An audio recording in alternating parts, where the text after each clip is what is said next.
Bismillah ar-Rahman ar-Rahim, which also translates to, in the name of Allah, the most graceful, the most merciful. To our distinguished guests of ladies and gentlemen and delegates from these many countries, a very good morning to you. And we hope we can have your undivided attention. إلى حضورنا الكريم نتمنى نحصل على انتباهكم لبضع لحظات. Distinguished guests and dear delegates, we are about to commence our 13th Ministerial Conference brought to us by the WTO. However, our sign to commence will be your collective attention by taking your seats. Only then we can take the cue and we can commence, of course, this promising gathering of ours. حضورنا الكريم، نحن على وشك بدء أعمال هذا المؤتمر. إشارة البدء ستكون أخذ مقاعدكم وبعدها نتوكل على الله. Once again, ladies and gentlemen, our cue to start the proceedings of today's conference will be you taking all of your seats, and only then we can commence. Good morning, everyone.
Your Excellencies, ladies and gentlemen, let us welcome Ambassador Santiago Wells, the Director of the World Trade Organization Council and Trade Negotiations Committee Division and Secretary of the 30th WTO Ministerial Conference.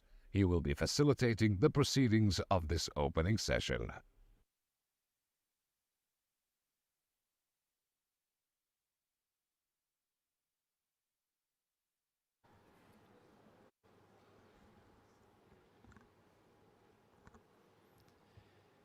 His Excellency, President Azali Assoumani of the Union of the Comoros.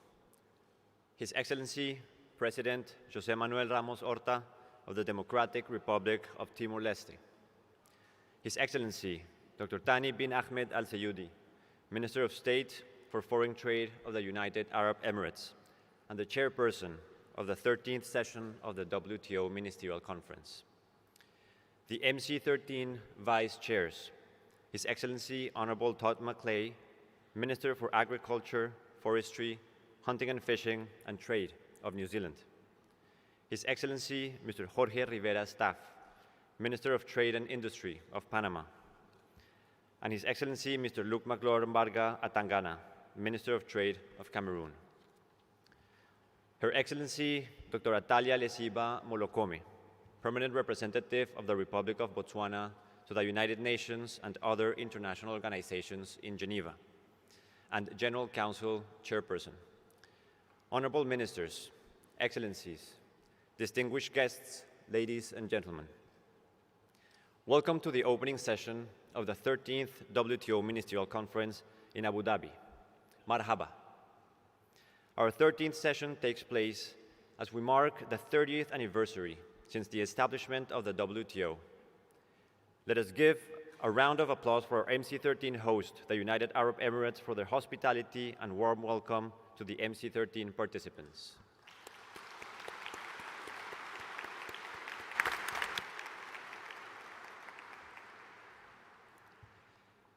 Our opening session will have 4 segments.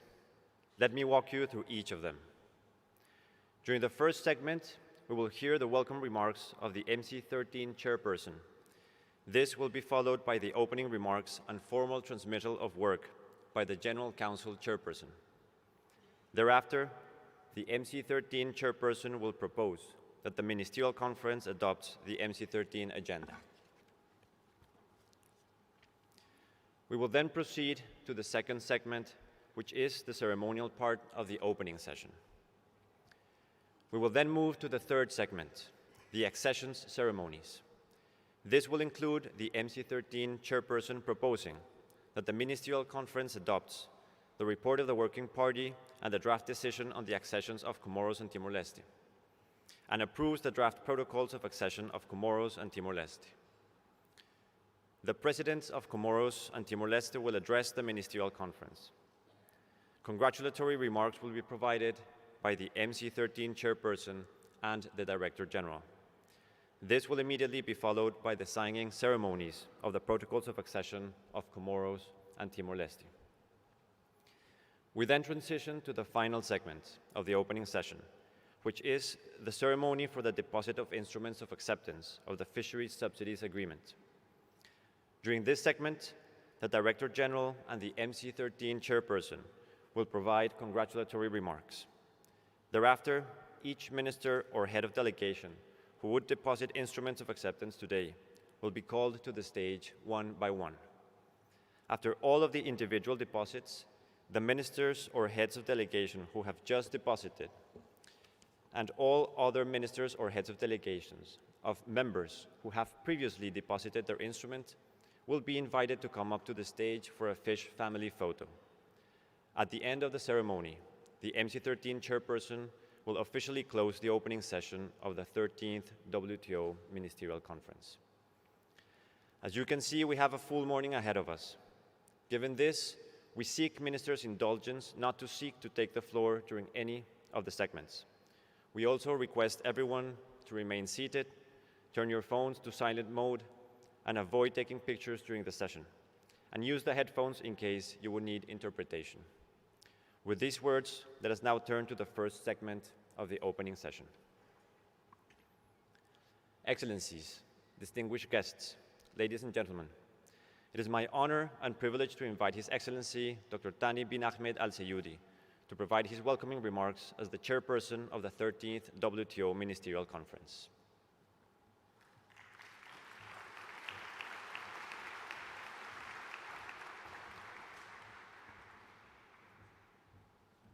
Thank you, Ambassador. Bismillah ar-Rahman ar-Rahim. Your Excellency, Dr. Ngozi, the WTO Director General, Your Excellency, Dr. Atalia, the WTO General Council Chairperson, Excellencies, ladies and gentlemen, Assalamu alaikum wa rahmatullahi wa barakatuh, and very good morning. It is with a great pleasure to welcome you all to the United Arab Emirates for the 13th session of the Ministerial Conference of the World Trade Organizations here in Abu Dhabi. As the chairman of this very important conference, it is a privilege to address such distinguished guests, and it has been a pleasure to work with you all in preparation for this moment. Over the past 3 decades, the WTO has been a global safety net, offering stability, transparency, and predictability to the international trade. And the WTO has contributed to raising living standards, improving employment opportunities, and enabling the expansion of trade in goods and services. We in the UAE can bear witness to this. Through international trade, we have managed to rapidly transform our nation into global and regional trade hub. Our economic transformations over the past 50 years is evidence of the opportunities that come with international trade and of its enormous potential to improve people's life. This is why I'm particularly glad that today we welcome two least developed countries, Comoros and Timor-Leste, to WTO membership. We know that many others, including from Arab worlds, eagerly await their turn to take their due share of the opportunities that WTO membership offers. The WTO remains a powerful force in countering the current unilateral protectionism and discriminations. It is an important part of a global effort to attain the UN Sustainable Development Goals and to ensure an inclusive, equitable, multilateral, rules-based trading system. 30 years since the establishment of WTO, the world economy and the international trade landscape have significantly evolved. Technological developments and exchange of information and ideas have been driving the global economy forward. The services sector continues to be a key driver of global trade, but traditional sectors like agriculture remain critical for all countries, small, medium, and high, and large.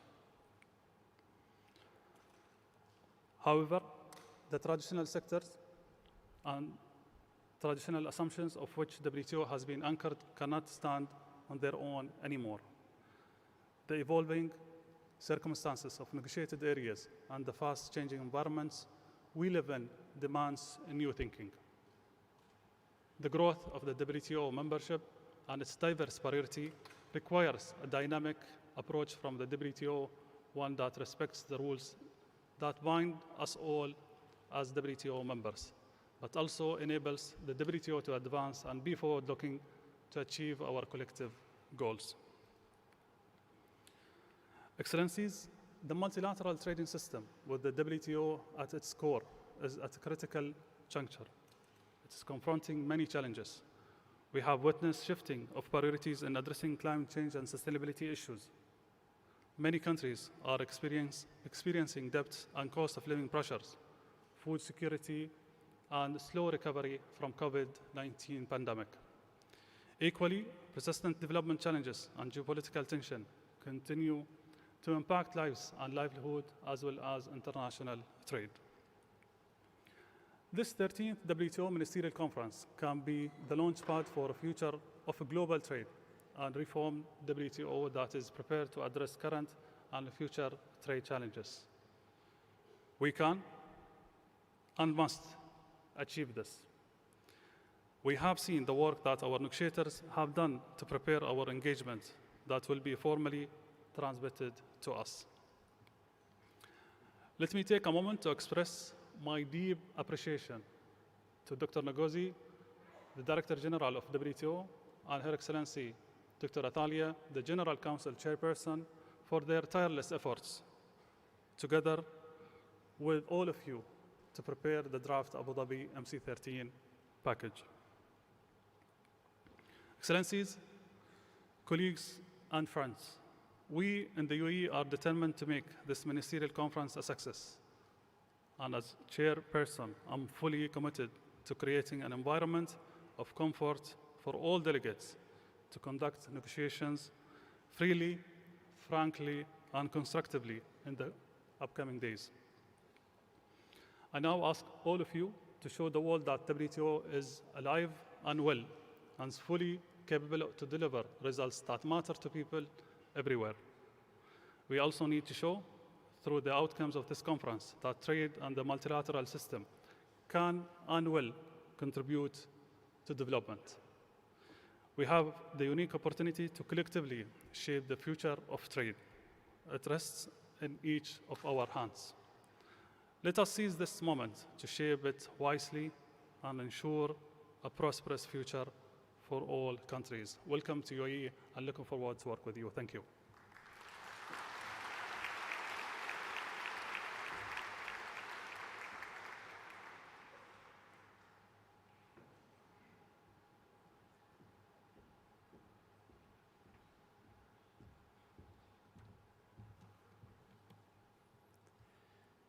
Thank you, Ministerial Sayuri.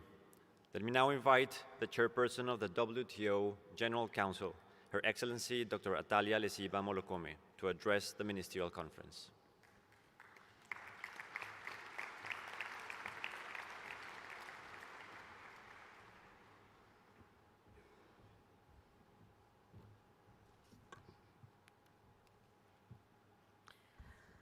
Thank you, Ambassador Wills.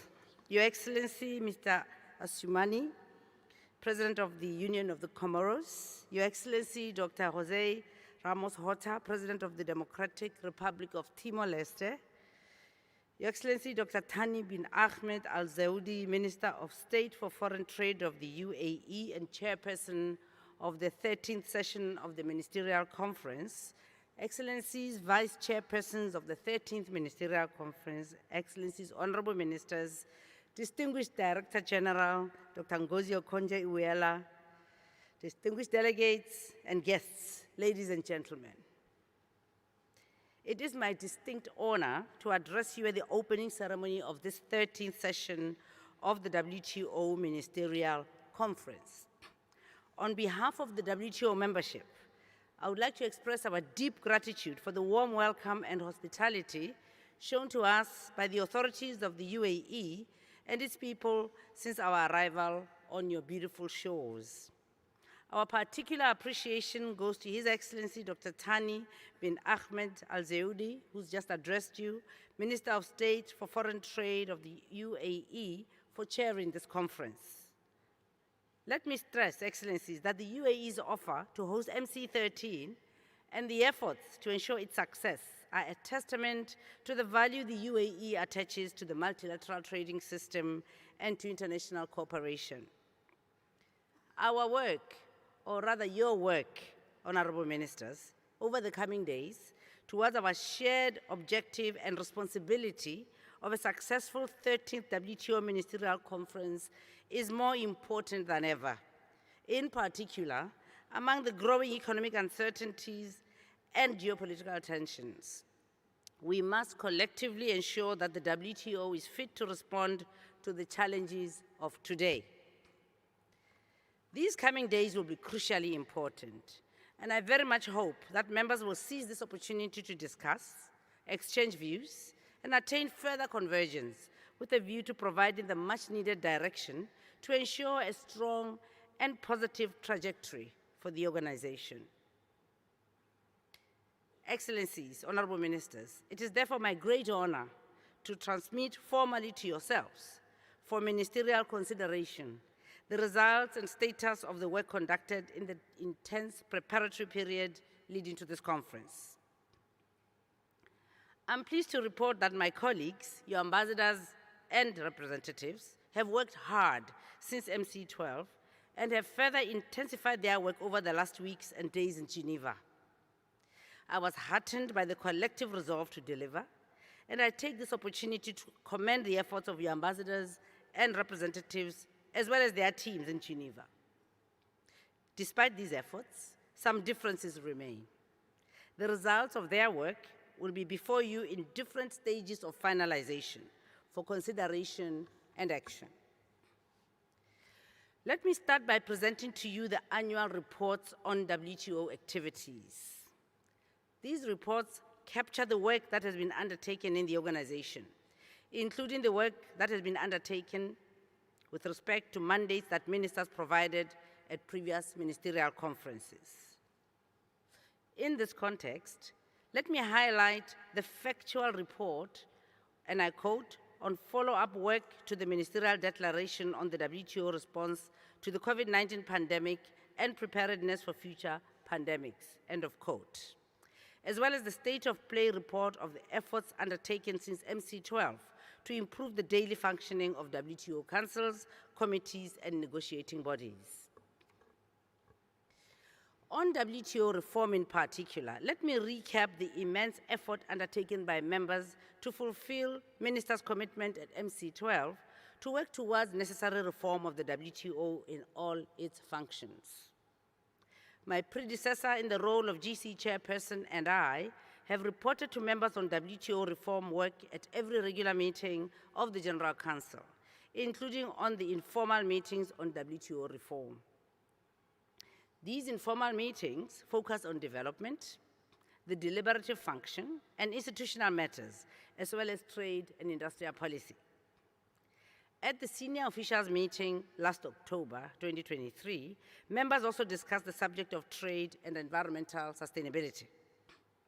In addition, members have tabled a number of reform-related proposals with innovative ideas and suggestions, which have been discussed at the General Council and its subsidiary bodies. I wish to take this opportunity to commend all members for their hard work and commitment in this regard.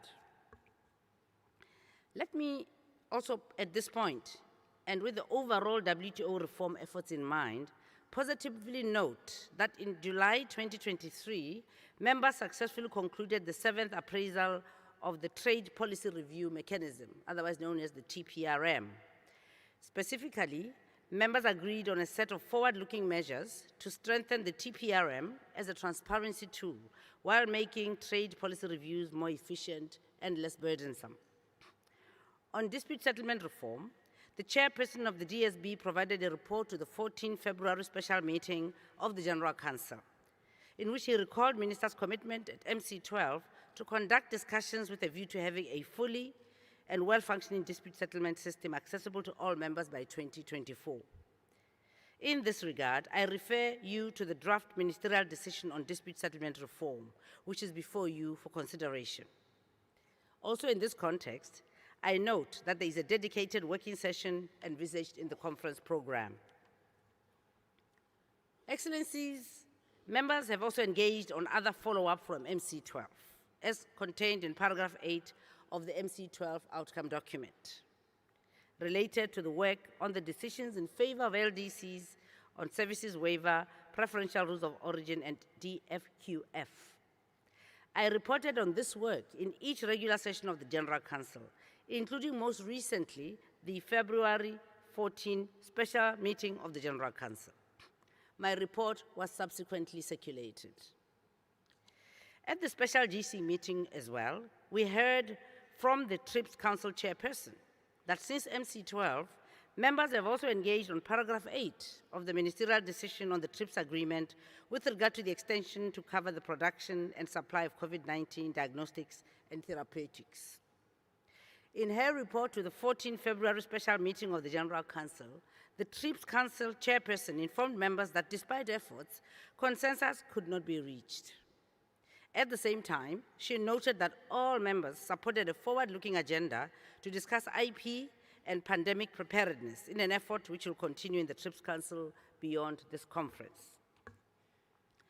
I'm pleased to inform you, Excellencies, Honorable Ministers, that in October 2023, on the margins of the WTO senior officials meeting, the General Council adopted a decision on the extension of unilateral duty-free and quota-free preferences in favor of countries graduated from the LDC category. Since then, work has continued intensively on Annex 2 of the LDC group proposal related to, and I quote, a smooth transition package in favor of members graduating from the LDC category, as we heard from the CTD chairperson at the 14 February special meeting of the General Council. After that meeting, further consultations were undertaken with delegations, and I'm pleased to report that there appears to be broad convergence on the draft decision on WTO smooth transition support measures in favor of countries graduated from the LDC category.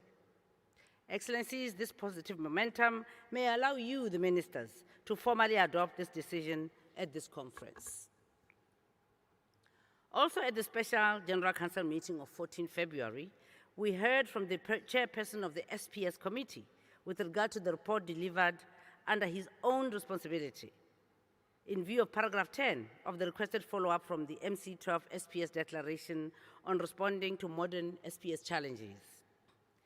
Let me also recall that earlier in December, the General Council agreed to transmit to this ministerial conference the draft decision on the work program on small economies, which is before ministers for adoption.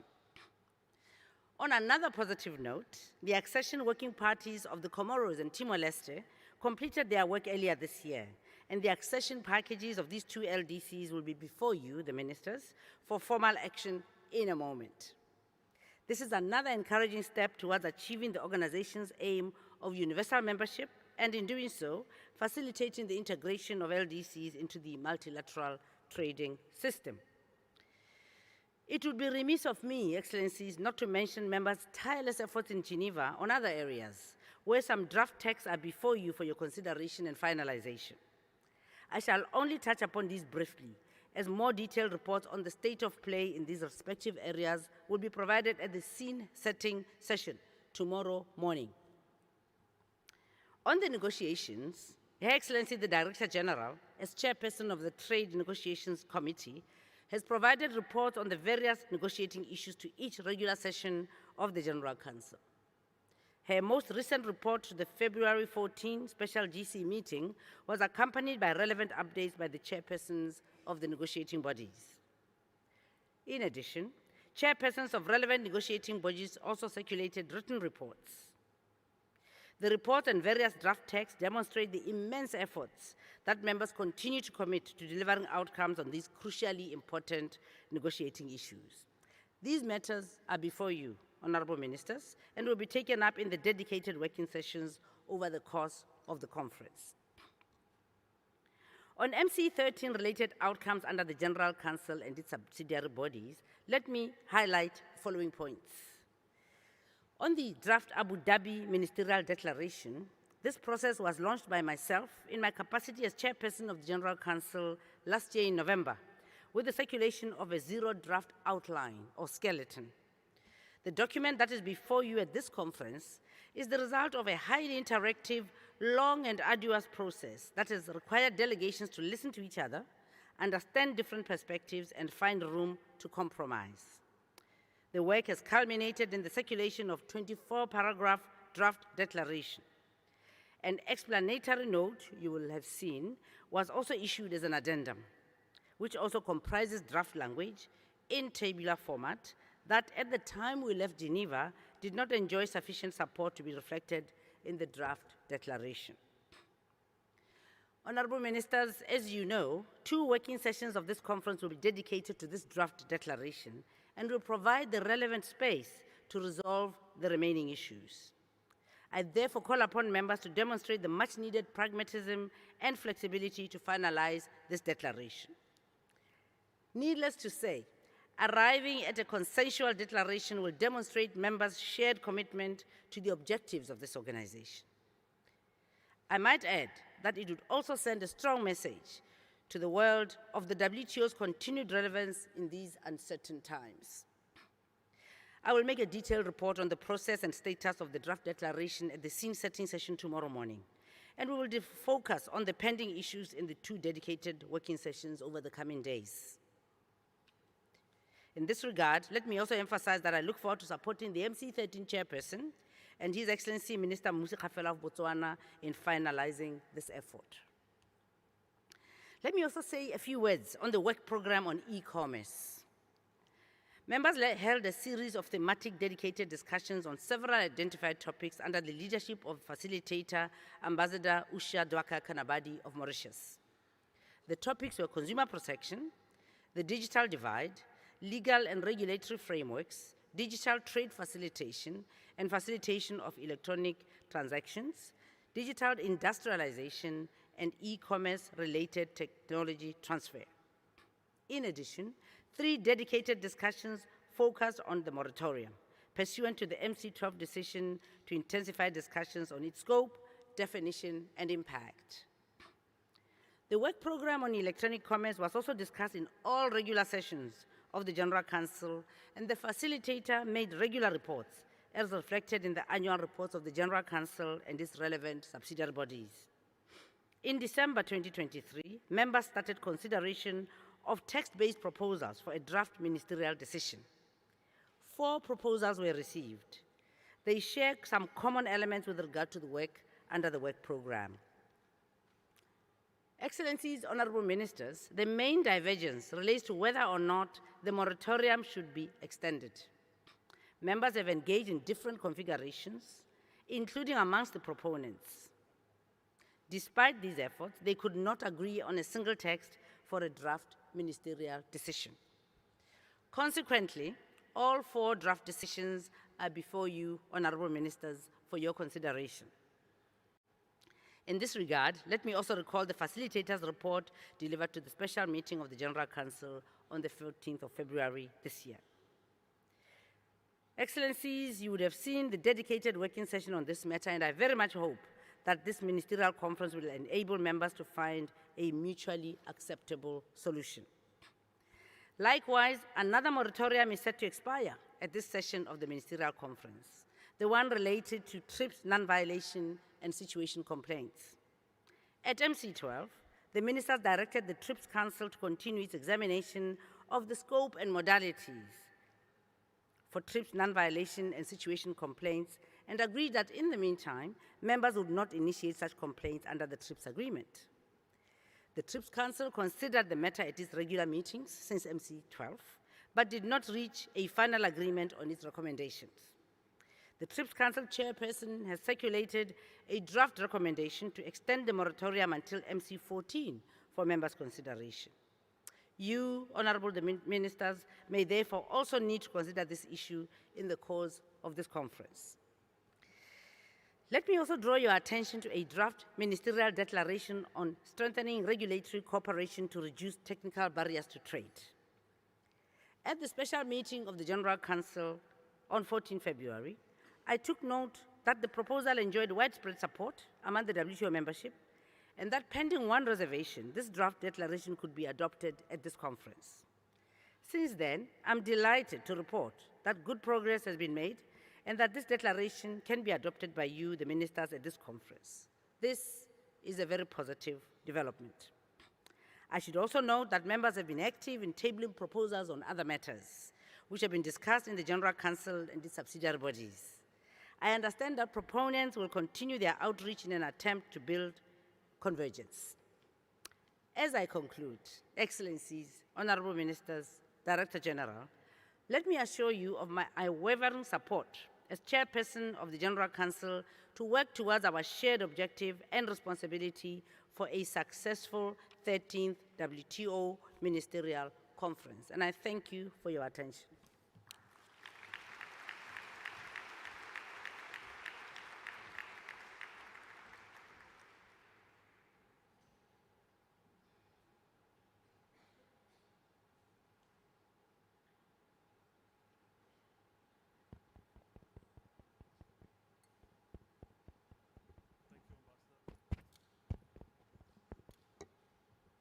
Thank you, Ambassador.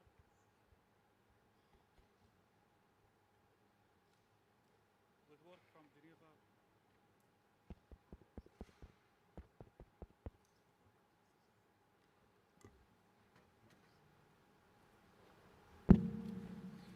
Thank you, Ambassador. With work from Geneva now formally transmitted to the Ministerial Conference, let me draw your attention to the provisional agenda for the Ministerial Conference and documents WT/MIN/24/W/1. In doing so, I would like to note that the draft text have been discussed in Geneva during the MC13 preparatory phase. Abu Dhabi Ministerial Declaration, as well as all members' proposals, remain on the table for the Ministers' considerations and may be taken up under Item 2 of the agenda concerning action by Ministers. We will also shortly take up under Item 2 of the agenda the accession of Comoros and Timor-Leste. With this understanding, I propose that the agenda is adopted.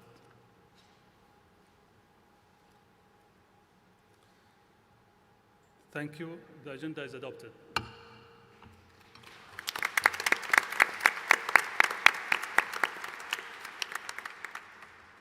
I now refer to the modalities of the 13th session of the WTO Ministerial Conference and document WT/MIN24/INF/9 Rev 1.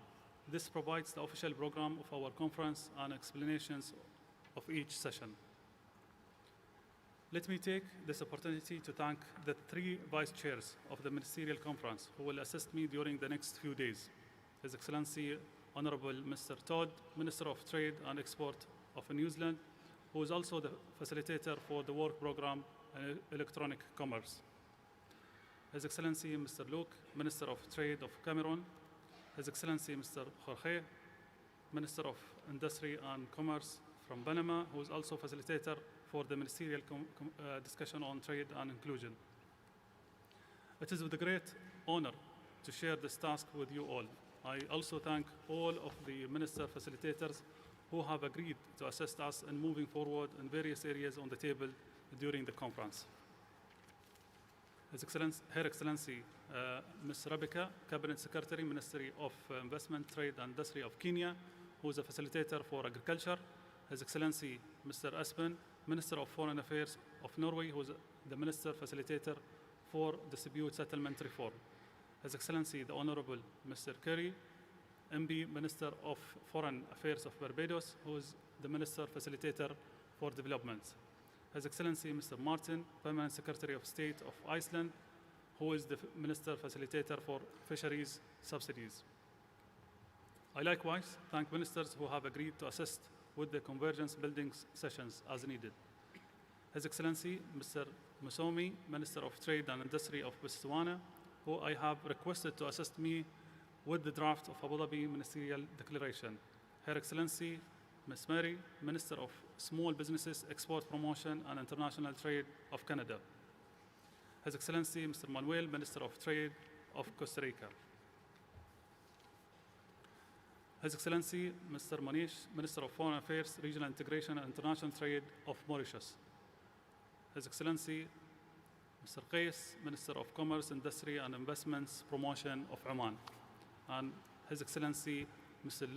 Lito, Minister of Trade Negotiations of Samoa. And His Excellency, Mr. Kim, Minister of Trade and Industry of Singapore. And His Excellency, Ambassador Dachio, Permanent Representatives to the WTO of Honduras. Again, thank you all to all the ministers, facilitators, the Director General, and I looking forward to work with you all. Thank you.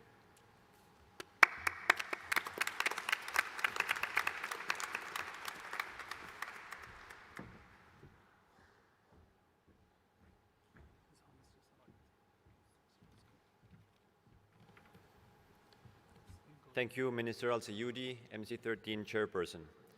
At this juncture, we invite everyone to remain seated as we prepare for the second segment of this opening session, the ceremonial part of the opening session.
Your Excellencies, distinguished guests, we appreciate your patience. We are now standing by for the arrival of His Highness, and we request you to kindly remain seated in preparation for that moment. Thank you very much.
Your Excellencies, distinguished guests, making his way to the ICC Hall is His Highness Sheikh Khalid bin Mohammed bin Zayed Al Nahyan, the Crown Prince of Abu Dhabi, the Chairman of the Executive Council.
And now, distinguished guests, we rise for the national anthem of the United Arab Emirates.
The story of the United Arab Emirates is a story of trade. For centuries, a ceaseless flow of goods, people, and ideas has connected the Arabian Peninsula with the world. In the early 16th century, the spice routes bridged east and west through the trade of nutmeg, pepper, and other valuable commodities. By the 1800s, the region's principal source of wealth was pearls. The port cities of Abu Dhabi, Dubai, and Sharjah began to flourish as the industry attracted traders from the region. In 1958, the Emirates found itself in possession of another prized resource, oil, and it marked the beginning of a new chapter in the country's history. On December 2, 1971, the United Arab Emirates was founded, an ambitious nation ready to take its place in the world. Emerging industries such as steel, aluminum, and petrochemicals are supported by new ports and airports, enabling the UAE to join the GCC Free Trade Area, which was implemented in 1983. Then, on April 10, 1996, the UAE secured its membership of the World Trade Organization. The belief in trade as a key driver of growth and economic diversification continues to underpin the country's vision, as it embraces sectors such as logistics, tourism, finance, technology, renewable energy, and healthcare. Today, the UAE is a global logistics hub, home to the 9th busiest container port in the world. It is also among the top 5 re-exporters of major commodities such as rice, tea, and coffee. In 2023, the nation's non-oil foreign trade, including services, surpassed $950 billion for the first time. Now, in 2024, the UAE hosts the 13th Ministerial Conference of the World Trade Organization. The UAE is determined to play its part in fostering a new era of exchange and help deliver new opportunities for every nation.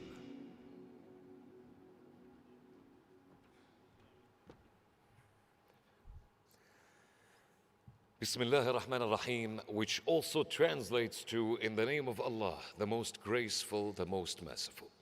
Your Highness, Sheikh Khalid bin Mohammed bin Zayed Al Nahyan, the Crown Prince of Abu Dhabi, Chairman of the Executive Council.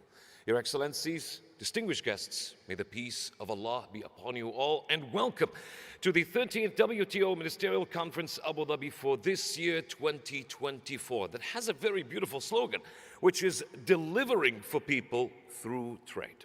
Now, thank you very much for that. A great audience of delegates, we must say. But let's get to the here and now. Distinguished guests, now our first remarks are going to be relayed to you in the Arabic language, and therefore we kindly request you to have your translation device ready on the go in preparation for that moment. And with that, ladies and gentlemen, let us get to the first honor of all honors. Please welcome with me the host country remarks, as it will be relayed to by His Excellency Dr. Thani bin Ahmed Al-Ziyudi, the Minister of State for Foreign Trade of the United Arab Emirates, Chairperson of the Ministerial Conference of the WTO. Let's give him a welcome.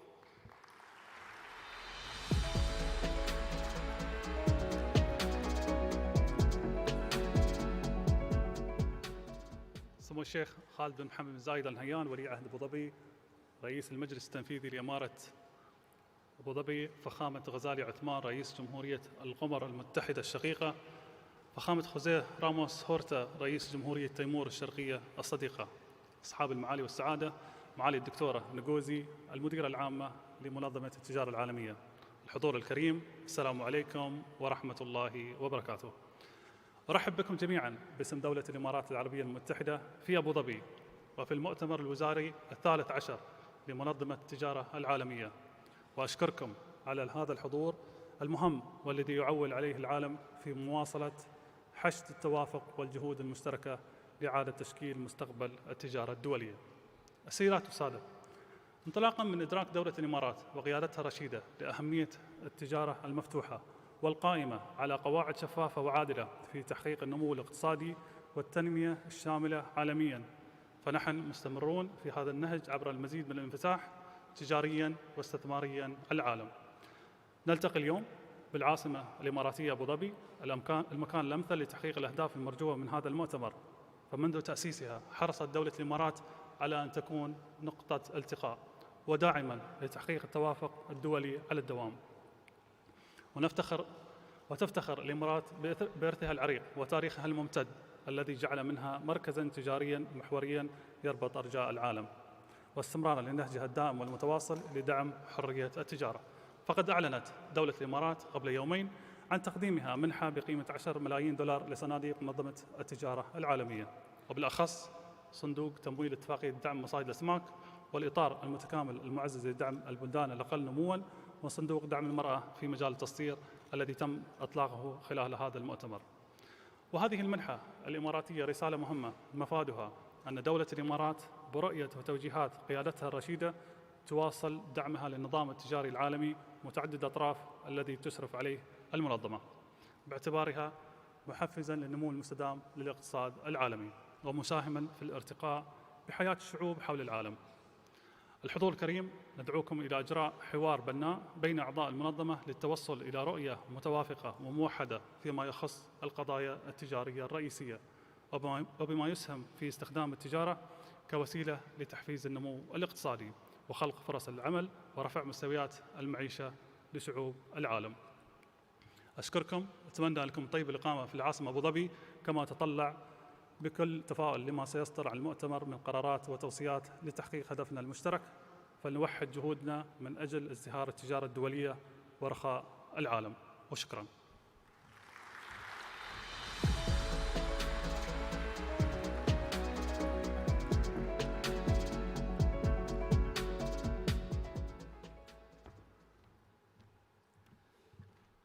Our thanks to His Excellency Dr. Thani bin Ahmed Az-Zayudi for these remarks. And now, distinguished guests, please join me in welcoming Her Excellency Dr. Nguzi Okojo Iweala, the Director General of the World Trade Organization.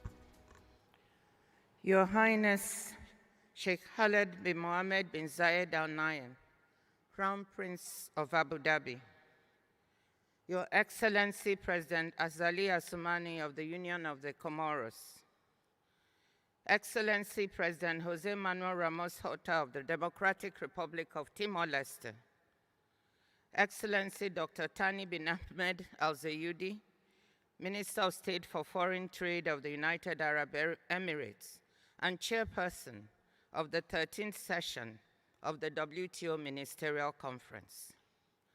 Our MC13 Vice Chairs, Excellency Mr. Luke Magloire Mbaga Tagana, Minister of Trade of Cameroon, Excellency Honorable Todd Macleay, Minister for Agriculture, Forestry, Trade of New Zealand, Excellency Mr. Jorge Rivera Staff, Minister of Commerce and Industry of Panama, WTO General Council Chairperson Dr. Atalia Lesiba Molokome of Botswana, Honorable Ministers, Excellencies, distinguished guests, ladies and gentlemen.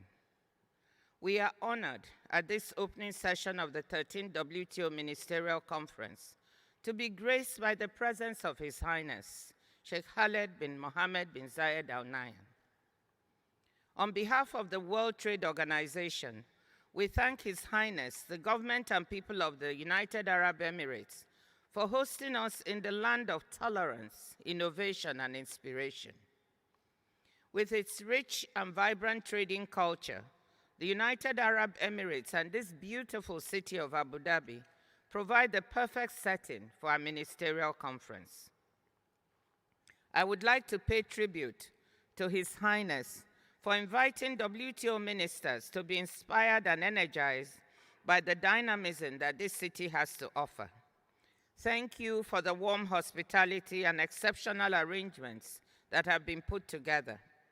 The ADNEC sets an impressive stage for ministers to work towards concrete outcomes that deliver for people through trade. The appropriate theme that our hosts have chosen. the UAE's belief in an open, transparent, and rules-based multilateral trading system, and in the power of trade to transform people's economic prospects, is vividly seen in the evolution of its economy and society. Trade runs through this nation's blood. The UAE testifies to how trade can improve lives and livelihoods of people and transform a small and undiversified economy into a formidable, resilient, and prosperous one. 3 decades ago, the United Arab Emirates took the decision to integrate into the multilateral trading system by becoming a GATT contracting party. The UAE officially became a WTO member in April 1996 and has since become one of the world's most important international trade hubs. The United Arab Emirates is a trailblazer in international trade, and our MC13 chairman, His Excellency Dr. Thani bin Ahmed Al Zayudi, is the future of trade personified. Empowering youth as economic actors has been at the center of his work through various startups and businesses, big and small, working to stimulate innovation as a means for economic growth and social inclusion. Excellencies, the 13th session of the WTO Ministerial Conference could not be in more capable hands. With the UAE as our host, Minister Al-Ziyudi as our chair, I'm hopeful that MC13 will be the success that people across the globe deserve during these uncertain and difficult times. On the eve of MC13, the UAE once again demonstrated its commitment to the multilateral trading system by contributing $10 million to 3 WTO trust funds, the Fisheries funding mechanism, the Enhanced Integrated Framework, and the Women Exporters in the Digital Economy Fund, which we launched yesterday, for the benefit of developing and least developed country members. The UAE was one of the first members to deposit its instrument of acceptance of the Agreement on Fisheries subsidies. This support and leadership is much appreciated, and we thank His Highness and the government and people of the United Arab Emirates. I will conclude my remarks by once again expressing my profound appreciation to His Highness Sheikh Khaled bin Mohammed bin Zayed Al Nahyan, Crown Prince of Abu Dhabi, for being with us at this opening session. Your presence has provided us encouragement that we need to work harder, smarter, and work together to deliver meaningful outcomes for all our citizens through trade. So, WTO trade ministers, the UAE has set the stage for a successful conference. It is now your turn to build on it and to reach consensus on MC13 decisions and declarations that would help build a brighter future for global trade and a global economy that works for people everywhere. Thank you.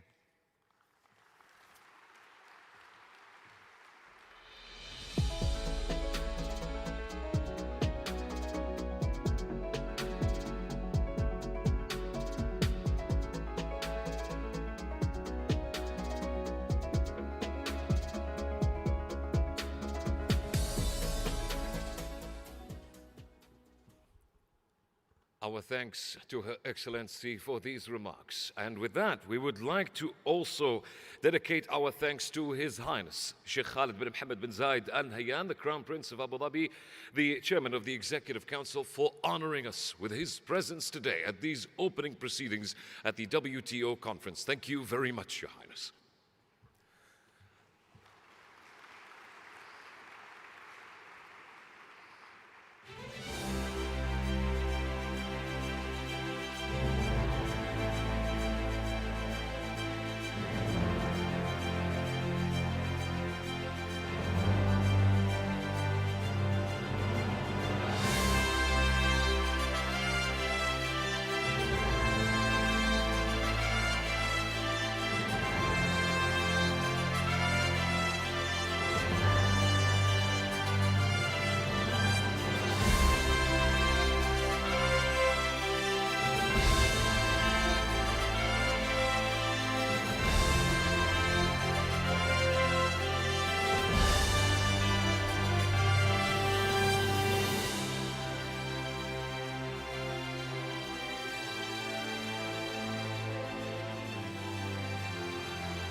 Thank you very much, Your Excellencies. Distinguished guests, let us now welcome Ambassador Santiago Wills, the Director of the WTO Council and Trade Negotiations Committee Division and Secretary of the 13th WTO Ministerial Conference, who will be facilitating the proceedings of this conference throughout the day. Please give him a welcome.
I'm not planning to speak right now.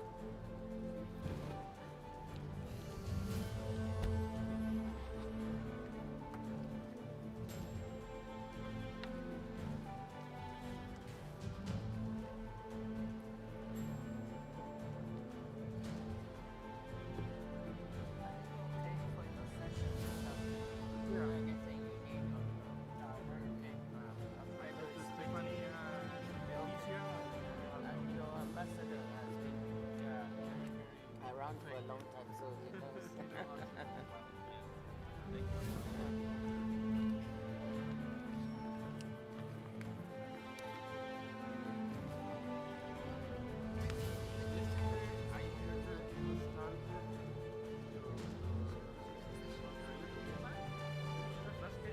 Yeah, for 25 years.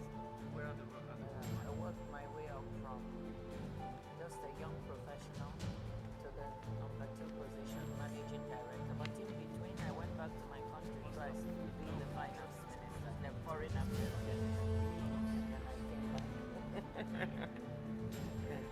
Well, congratulations. He's a nice person. Yeah, very nice.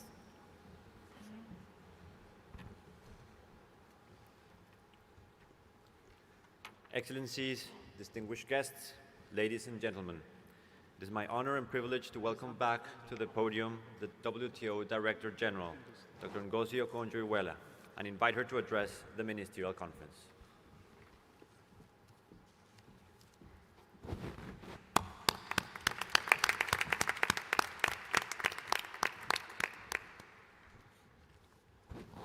Thank you, Santiago, Ambassador Wills. And I'm going to ask you to bear with me because I have a bit of a long speech, as you can imagine. 13th Ministerial Conference Chair, Excellency Dr. Tani bin Ahmed Al-Zayudi, MC 13 Vice Chairs, General Council Chair Dr. Atalia Molokome, Excellencies, ladies and gentlemen, welcome to the 13th Ministerial Conference of the WTO. It's wonderful to be here in the UAE and in the Gulf region, which for centuries has been a vital crossroads for goods, people, and ideas. I want to start by thanking our hosts for their excellent cooperation throughout the months of preparation leading up to our gathering here in this spectacular venue.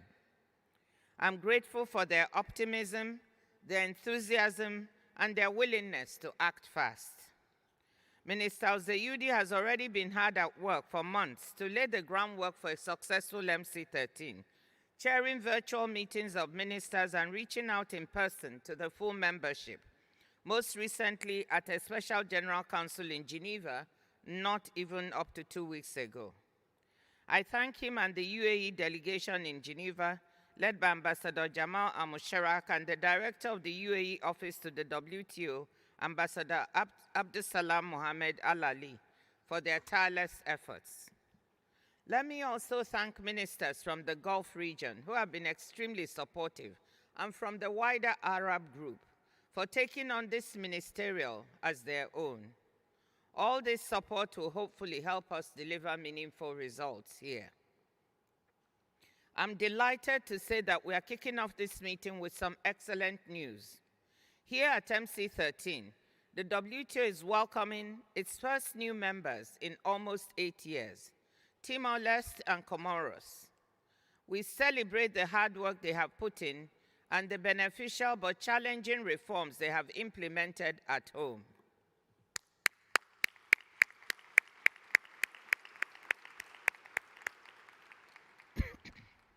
Both countries are least developed countries, and we are excited to see them reap the gains of membership as they become new members of the WTO. 22 more countries are seeking to follow in their footsteps. Many of them are present here as observers, including a sizable contingent from the Arab world. The opportunities they see in WTO membership and their commitment to the demanding accession process stand as an answer to anyone who questions the value that the WTO provides. Comoros and Timor-Leste will bring the WTO to 166 members, and we look forward to adding to that number in the years ahead. Some additional good news is that the number of acceptances of the Fisheries Subsidies Agreement will reach 70 this week. Several ministers have brought their legal instruments with them to Abu Dhabi, and we will be celebrating them later today. MC13 has helped drive forward ratifications.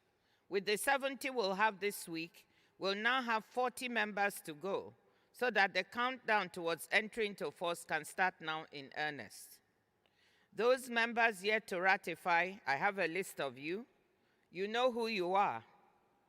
I hope you can work fast to help us allow entry into force by my birthday on the 13th of June of this year, which will also mark 2 years since MC12. When we succeed, it will be the fastest entry into force of any WTO agreement, and I know we will.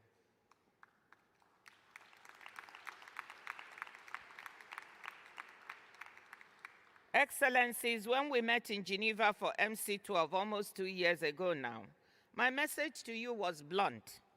In keeping with my promise to bring a new pair of eyes and ears to the WTO, I told you what I was seeing and hearing from political and business leaders around the world, that the WTO needed to produce results, but expectations were very low that members could agree to anything.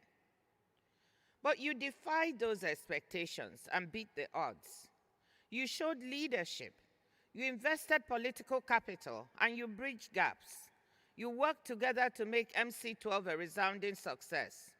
Members delivered what was dubbed the miracle on Lake Geneva. 10 consensus multilateral outcomes with tangible benefits for people and the planet, and launched a comprehensive process of institutional reform. Members sent a powerful signal that the WTO can respond to contemporary challenges, and that in a world marked by strategic competition, we could also have strategic cooperation in pursuit of shared goals. Success is changing the tone about the WTO, both outside and within it. Yes, we will always have our naysayers and detractors, but there is no doubt that members have shown that we can deliver when members roll up their sleeves and muster the requisite political will. During the last several weeks, the atmosphere in our preparatory discussions in Geneva has been more constructive and conducive than it was in the run-up to MC12. And I thank ambassadors, ministers, and delegates for that. But as you can see from the documents sent to you, there's still a considerable amount of work to do. Ministers will have to roll up their sleeves once more to complete the work left over from Geneva. Whilst many of you empowered your ambassadors to make the necessary trade-offs during negotiations in Geneva, some of you did not. Hence, the important amount of work left for you to do. So our challenge this week is to prove that we can still deliver and demonstrate that MC12 wasn't a one-off miracle on Lake Geneva. We need to convert improved atmospherics into concrete results. We need to show the world that not only does the WTO underpin over 3/4 of global goods trade, it is also a forum where members deliver new benefits for people through trade. Let's not pretend that any of this will be easy. If we thought the world looked tough in mid-2022 when we were slowly emerging from the pandemic and the war in Ukraine had shaken food and energy security, we are in an even tougher place today. Looking around, uncertainty and instability are everywhere. Geopolitical tensions have worsened. Conflict has spread, as we see here in the Middle East, and away from the headlines across parts of Africa and the Arab world. We must not forget the conflict in Sudan, which has displaced close to 8 million people internally and across borders, or the conflict in the east of the Democratic Republic of Congo. Higher prices for food, energy, fertilizer, and other essentials continue to weigh on people's purchasing power, fueling political frustration. Shipping disruptions in vital waterways like the Red Sea and the Panama Canal are a new source of delays and inflationary pressure, offering a real-time reminder of the risks posed to global trade and output by security problems and the climate crisis. People everywhere are feeling anxious about the future, and this will be felt at the ballot box this year as 60-odd countries, home to nearly half of the world's population, go to the polls. Economic growth has lost pace, though it held up better than expected, particularly in some major economies like the United States and India, resulting in a softer landing for the global economy than earlier anticipated. However, there are places that are falling behind.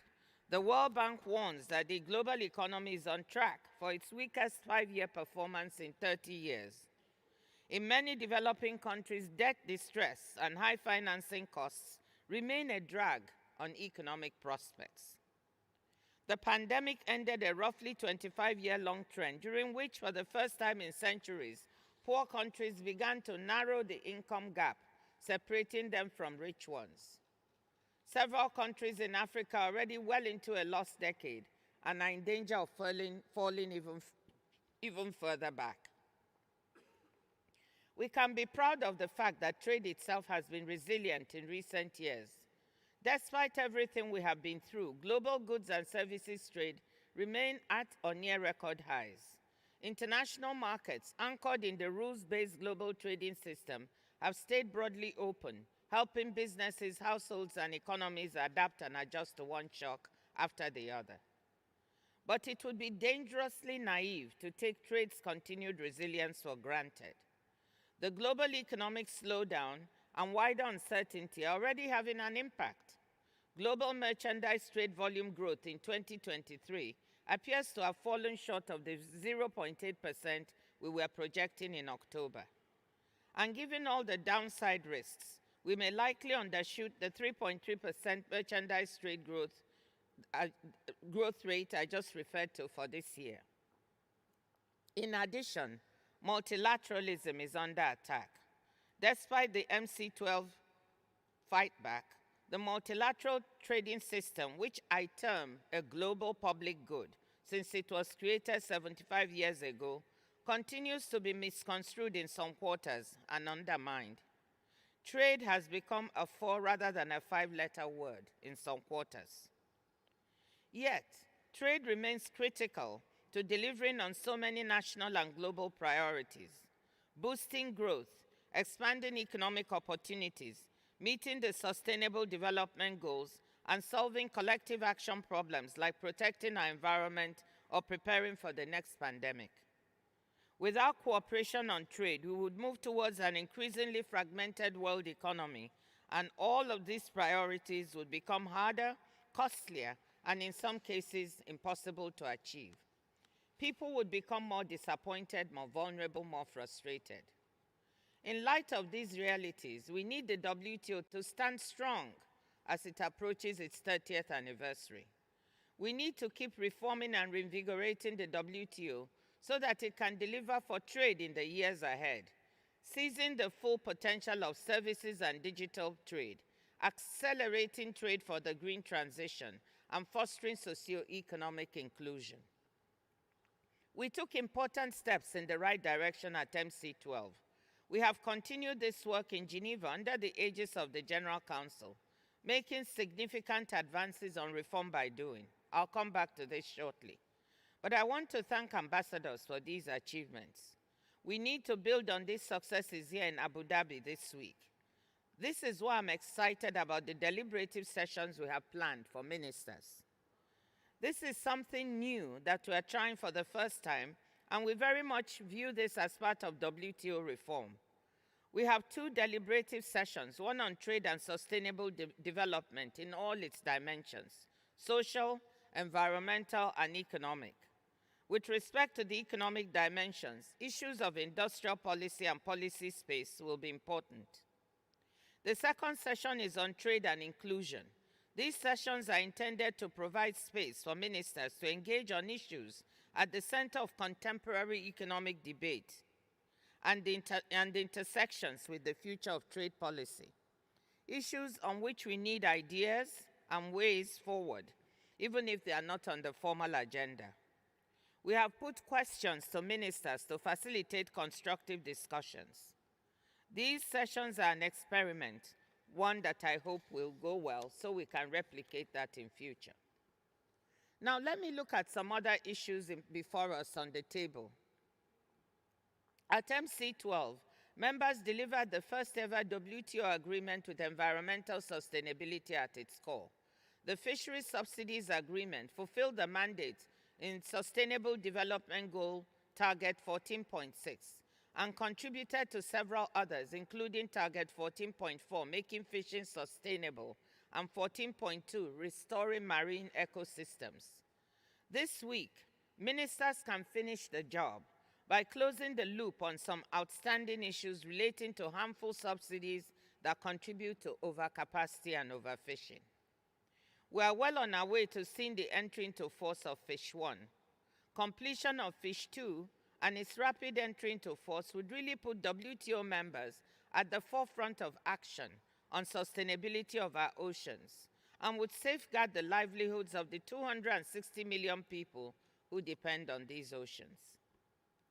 Let me take a moment here to thank the International Institute for Sustainable Development, the Pew Charitable Trust, the Stop Funding Overfishing Coalition, the Friends of Ocean Action, and other civil society groups for their analytical work to help us understand what is at stake and for the advocacy that has kept our feet to the fire. Ending the estimated $22 billion per year in harmful fisheries subsidies would free up resources that subsidizers can repurpose, whether to help people domestically or to help the wider world, such as through green financing for poor countries or to support for climate-related loss and damage. Turning now to agriculture. According to the FAO, nearly 10% of the global population is undernourished. 735 million people in 2022, over 120 million more than before the pandemic. Trade has helped bring global food prices down from record peaks, Though poor households continue to face difficulties accessing food amid high domestic inflation, our decisions at MC12 are making a difference. The World Food Programme has told us that the exemption from export restrictions which members approved has made it easier to procure and distribute food for those who need it. But as you know, at MC12, we were not able to deliver an outcome on updating the agriculture rulebook. Given the centrality of the issue, this week, I implore you to deliver an agriculture outcome at MC13, even if it's setting the platform to do better and more solid work going forward. Development is at the core of everything we do at the WTO, but developing countries have tabled some specific asks. The LDCs have been working for some years now on how to smoothen the transition of members graduating from this category, including the transition period over which they can still access special and differential treatment available to LDCs.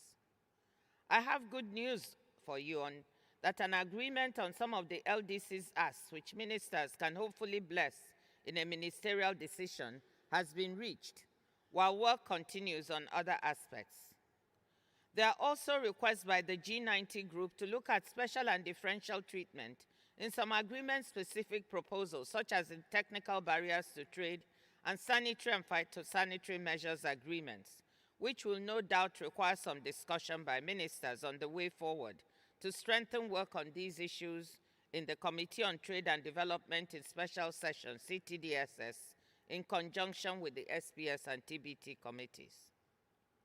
We know digital trade is the wave of the future. For years, the e-commerce moratorium has been extended, providing a measure of predictability to the global digital economy, now creating millions of jobs, especially for young people and women around the world. At the same time, some members have questioned the value of the moratorium and pointed to its impact on government revenue and the advantage it provides to big tech to consolidate power. A great deal of evidence-based work is now available that we hope will be helpful to ministers to enable them make the right decision. Now, for the topic you have probably been waiting for with bated breath, reform. Let me first highlight the important progress that has already been made on what delegates call reform by doing. Members have already moved ahead with over 100 small-scale measures, like digital tools for transparency and improved databases, that add up to more efficient and effective work in WTO councils, committees, and negotiating bodies, and easier participation for members, particularly for small delegations. Senior officials recognized the importance of these reforms when they met in Geneva last October. On the high priority issue of dispute settlement reform, ambassadors have heeded ministers' charge to work on delivering a full and well-functioning system accessible to all members by 2024. Ministers will be considering an important ministerial decision in this regard. Considerable work has been done and progress made through an informal process ably led by former Guatemala Deputy Permanent Rep Marco Molina, which has produced a draft consolidated text. Several members have also submitted critiques of this and their own papers as part of the work. But we are not there yet. I would like to thank the United States, indeed all members, and in particular Marco Molina for the progress made. That said, there are some members who would like to formalize the process under the dispute settlement body post-MC13, while other members, especially small economies and LDCs, have stated that they would like to find ways to participate more fully in the work going forward. I hope ministers will recognize the progress made through the various contributions and will instruct their teams in Geneva to accelerate discussions, build on progress, and work on unresolved issues, including appeal review and accessibility to achieve convergence and meet the MC12 mandate. Reforming dispute settlement is essential to our mandate as a multilateral organization that sets and enforces the global rules for trade. At the same time, I want to emphasize, Excellencies, that members are still using the dispute settlement system to resolve disputes, sometimes in very creative ways. The panel level is quite active, with 10 panels working on trade disputes and 9 ongoing bilateral consultations between members.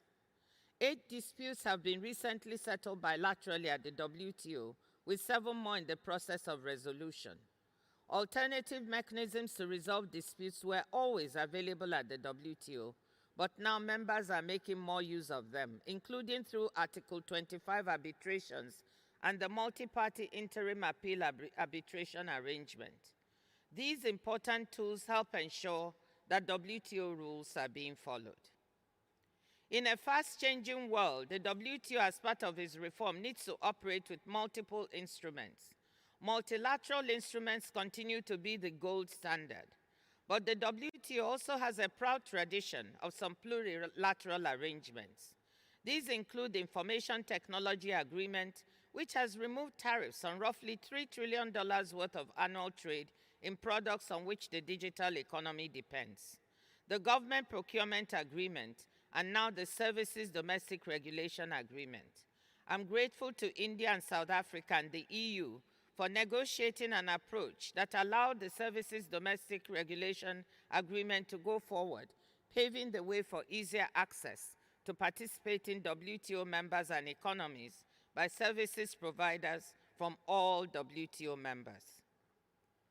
Ministers have an opportunity here to move forward on the plurilateral agreement on investment facilitation for development that has been negotiated by 126 members, the vast majority of them, 90 in fact, developing and least developed countries, hoping to use the agreement to attract much needed domestic and foreign investment.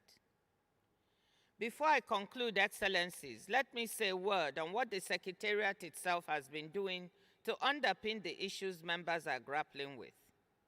To preserve our multilateral trading system, the Secretariat has been doing cutting-edge work to estimate the cost of global economic fragmentation, and these costs are significant, signaling the need to work hard to maintain the system we have.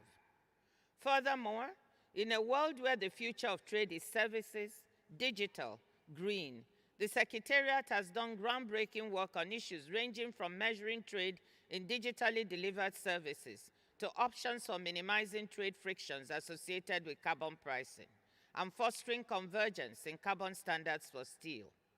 We supported the UAE to organize a trade day at COP28, where we presented 10 trade policy options that members could leverage to amplify the impact of climate action. And because the future of trade also has to be more inclusive, we are working on the supply side to broaden access to international market opportunities for people and places left behind by globalization. Through our work, we are advocating for the decentralization and diversification of global supply chains to developing countries and regions left behind by the first wave of globalization. This is a concept we term re-globalization. It will help the world build resilience in supply chains whilst fostering inclusion. Other examples of work designed to foster inclusion is our partnership with the World Bank to bridge the digital divide in 8 pilot countries in Africa, with the International Finance Corporation to understand and plug trade finance gaps, and with the International Trade Center to create a $50 million fund to support women exporters in the digital economy. We want to thank our host, the UAE, and the Gulf countries for an excellent launch of this one yesterday, with a initial contribution of $5 million by the UAE and more in the pipeline soon. The Secretariat is also working on a vision and strategy for the first time ever to guide its work till 2030. The Secretariat must be properly equipped to help members tackle 21st century issues. And in this regard, I want to thank members for approving a small budget increase for the Secretariat after 12 years of a flat nominal budget. Thank you. It was a morale booster for staff. Excellencies, let me conclude by coming back to the agenda of deliverables I described earlier. Can we get all of this or some of it done? The answer is yes. But we still need something I mentioned before, leadership. Leadership means you sometimes have to compromise on certain wants of yours so that others can secure their wants. We will need your leadership from every member, large and small, developing and developed, in order to succeed here in Abu Dhabi. I'm not for a moment suggesting that any member set aside national interests. I'm asking that members wield these interests with the flexibility that would enable us to deliver important outcomes, so we leave Abu Dhabi proud that we have a stronger WTO able to face the future and deliver for all members, all people, and the planet. Speaking at the end of the Bretton Woods Conference in 1944, U.S. Treasury Secretary Henry Morgenthau said, and I quote, "We have come to recognize that the wisest and most effective way to protect our national interests is through international cooperation. That is to say, through united effort for the attainment of common goals." He added that, quote, "The great lesson taught by the war is that the peoples of the earth are inseparably linked to one another by a deep underlying community of purpose." That is the lesson that we should not lose sight of. Excellencies, dear friends, let's get to work.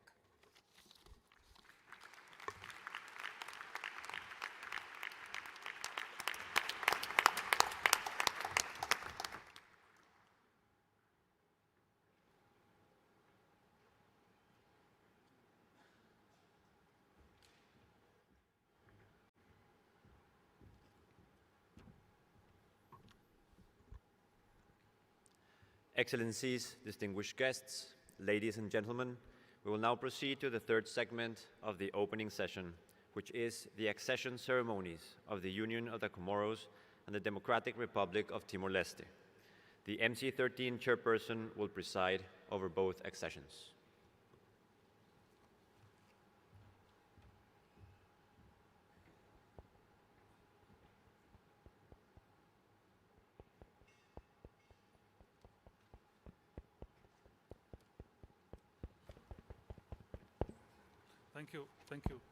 Thank you, Ambassador. Excellencies, we'll now take up the accession of Comoros and Timor-Leste under Agenda Item 2, which is action by ministers. On behalf of all WTO members and observer delegations, it's a great privilege to welcome His Excellency President Azali Asmani of Comoros and His Excellency President Jose Manuel Ramos Horta of Timor-Leste to the 13th session of the WTO Ministerial Conference. The presence of both presidents at this meeting demonstrate not only their personal commitment, but also that of their respective countries to their domestic reform processes, furthering our common goal as embedding in the multilateral trading system under the WTO. It's an honor for me to welcome to this session the other members of the delegation of Comoros and Timor-Leste that are present, including His Excellency Mr. Ahmed Bazi, Minister of Economy and Investment and Chief Negotiator for the Accession of Comoros, as well as Ministers of Agriculture and Post, Telecommunication and Digital Economy, and His Excellency Mr. Francesco Colbadi Lai, Vice Prime Minister, Coordinating Minister of Economic Affairs, Minister of Tourism and Environment, and Chief Negotiator for the Accession of Timor-Leste, as well as the Speaker of the National Parliament, the Government of Central Bank, the Ministers of Interior, Transport, Communication and Agriculture, Livestock, Fisheries and Forestries.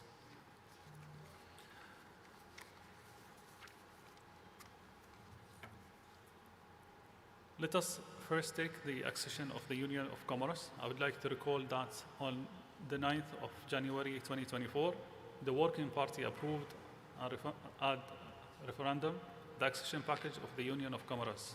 The report of the Working Party is now before the Ministerial Conference in documents WT/ACC/COM/51, WT/MIN 24/3, added Agenda 1 and 2, and for consideration and adoption.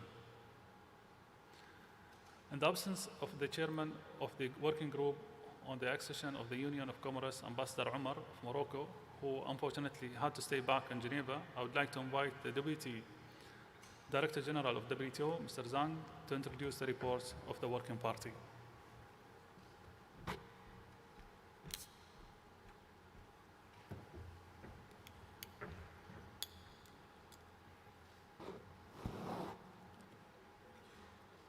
Your Excellency Dr. Thani bin Ahmed Al-Zuyudi, Chair of the Ministerial Conference, Your Excellency Mr. Azali Assoumani, President of Comoros, Your Excellency Mr.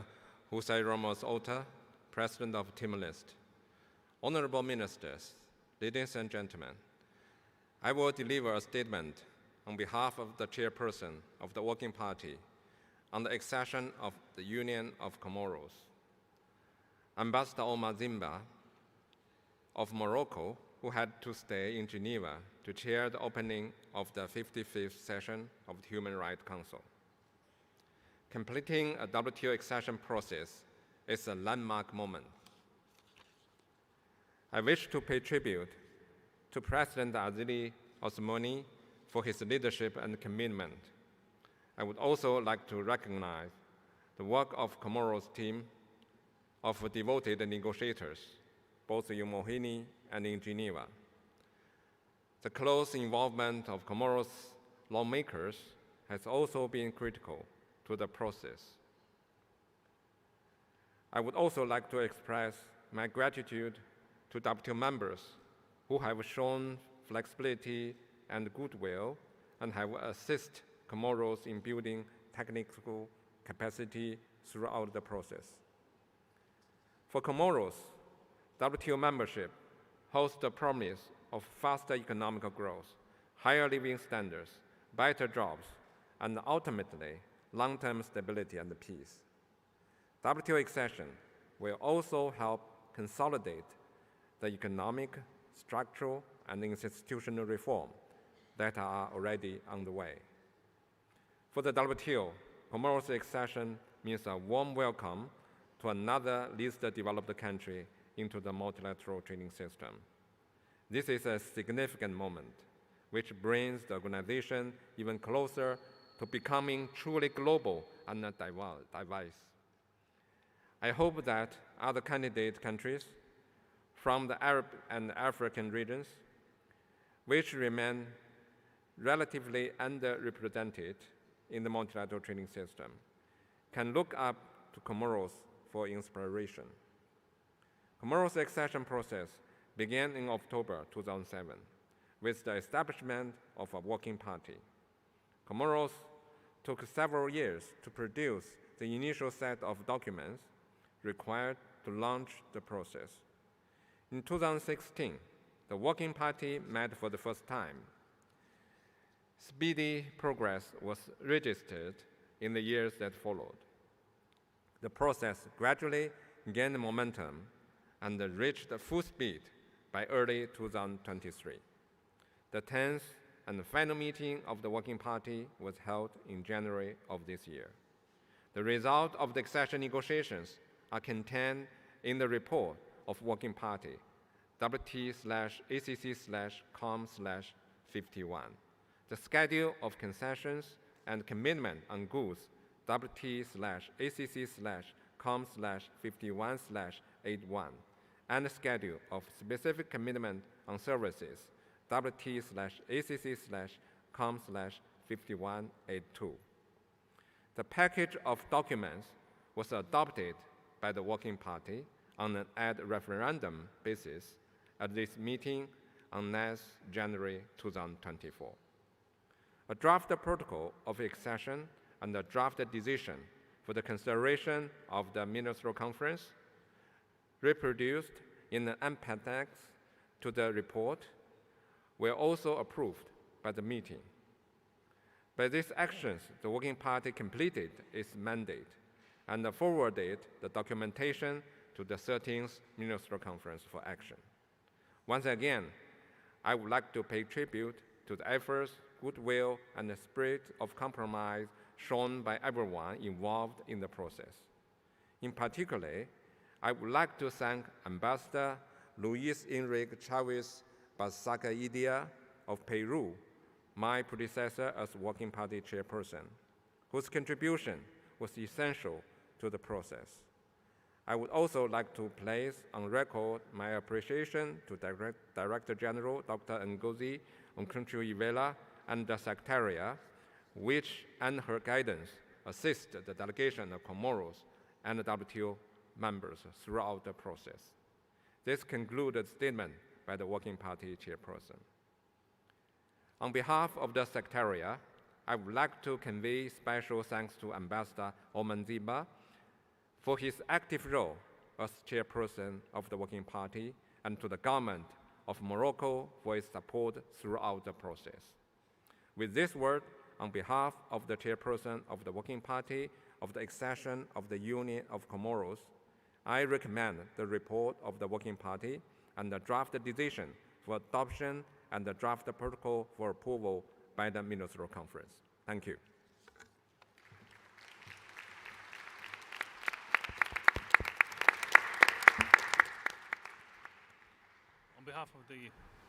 On behalf of the Ministerial Conference, I would like to thank Ambassador Omar for having served as a chairman of this working party for the last 3 years, as well as Deputy Director General Zhang for introducing the report of the working party. In the light of the report presented by Deputy Director General Zhang, I would like now to turn to the action by the Ministerial Conference on Comoros WTO accession in accordance with the decision-making procedures under Article 4 and 5 of the WTO agreement agreed in November 1995, WT/L/93. I therefore invite the Ministerial Conference to adopt the report of the Working Party as a whole in document WT/ACC/COM/51, WT/MIN 24/3, and its Agenda 1 and 2. Adopt the draft decision on the accession of the Union of the Comoros as appended to the report of the Working Party, and approve the draft protocol of accession of the Union of Comoros as also appended to the report of the Working Party. The Ministerial Conference so agrees.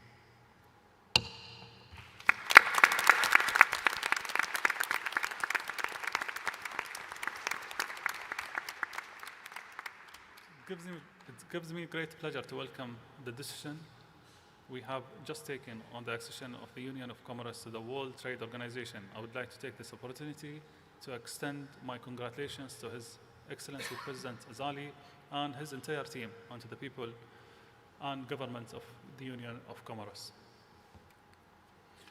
With regard to the further steps toward Comoros' formal entry as a WTO member, I would like to inform the Ministerial Conference that the signing ceremony of the accession protocol by President Azali and WTO Director General Her Excellency Dr. Ngozi will take place in this room immediately following the consideration of the accession of the Democratic Republic of Timor-Leste.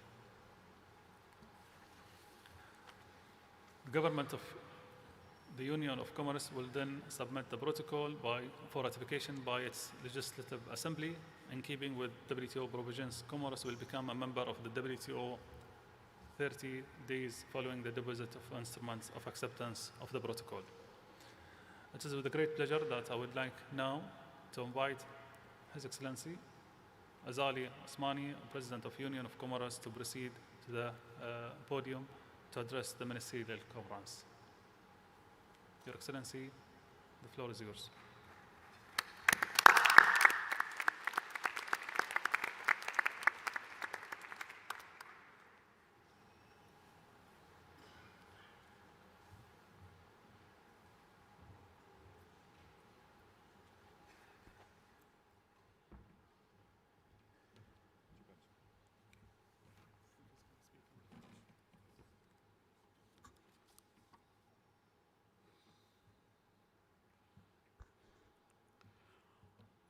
Votre Altesse Mohammed bin Zayed Al Nahyan, émir d'Abu Dhabi et président des Émirats arabes unis, Excellence Monsieur José Ramos Horta, président de la République démocratique du Timor-Leste, Excellence Monsieur Thani bin Ahmed Al Zaidou, ministre d'État au commerce extérieur des Émirats arabes unis, président de la 13e conférence ministérielle de l'OMC.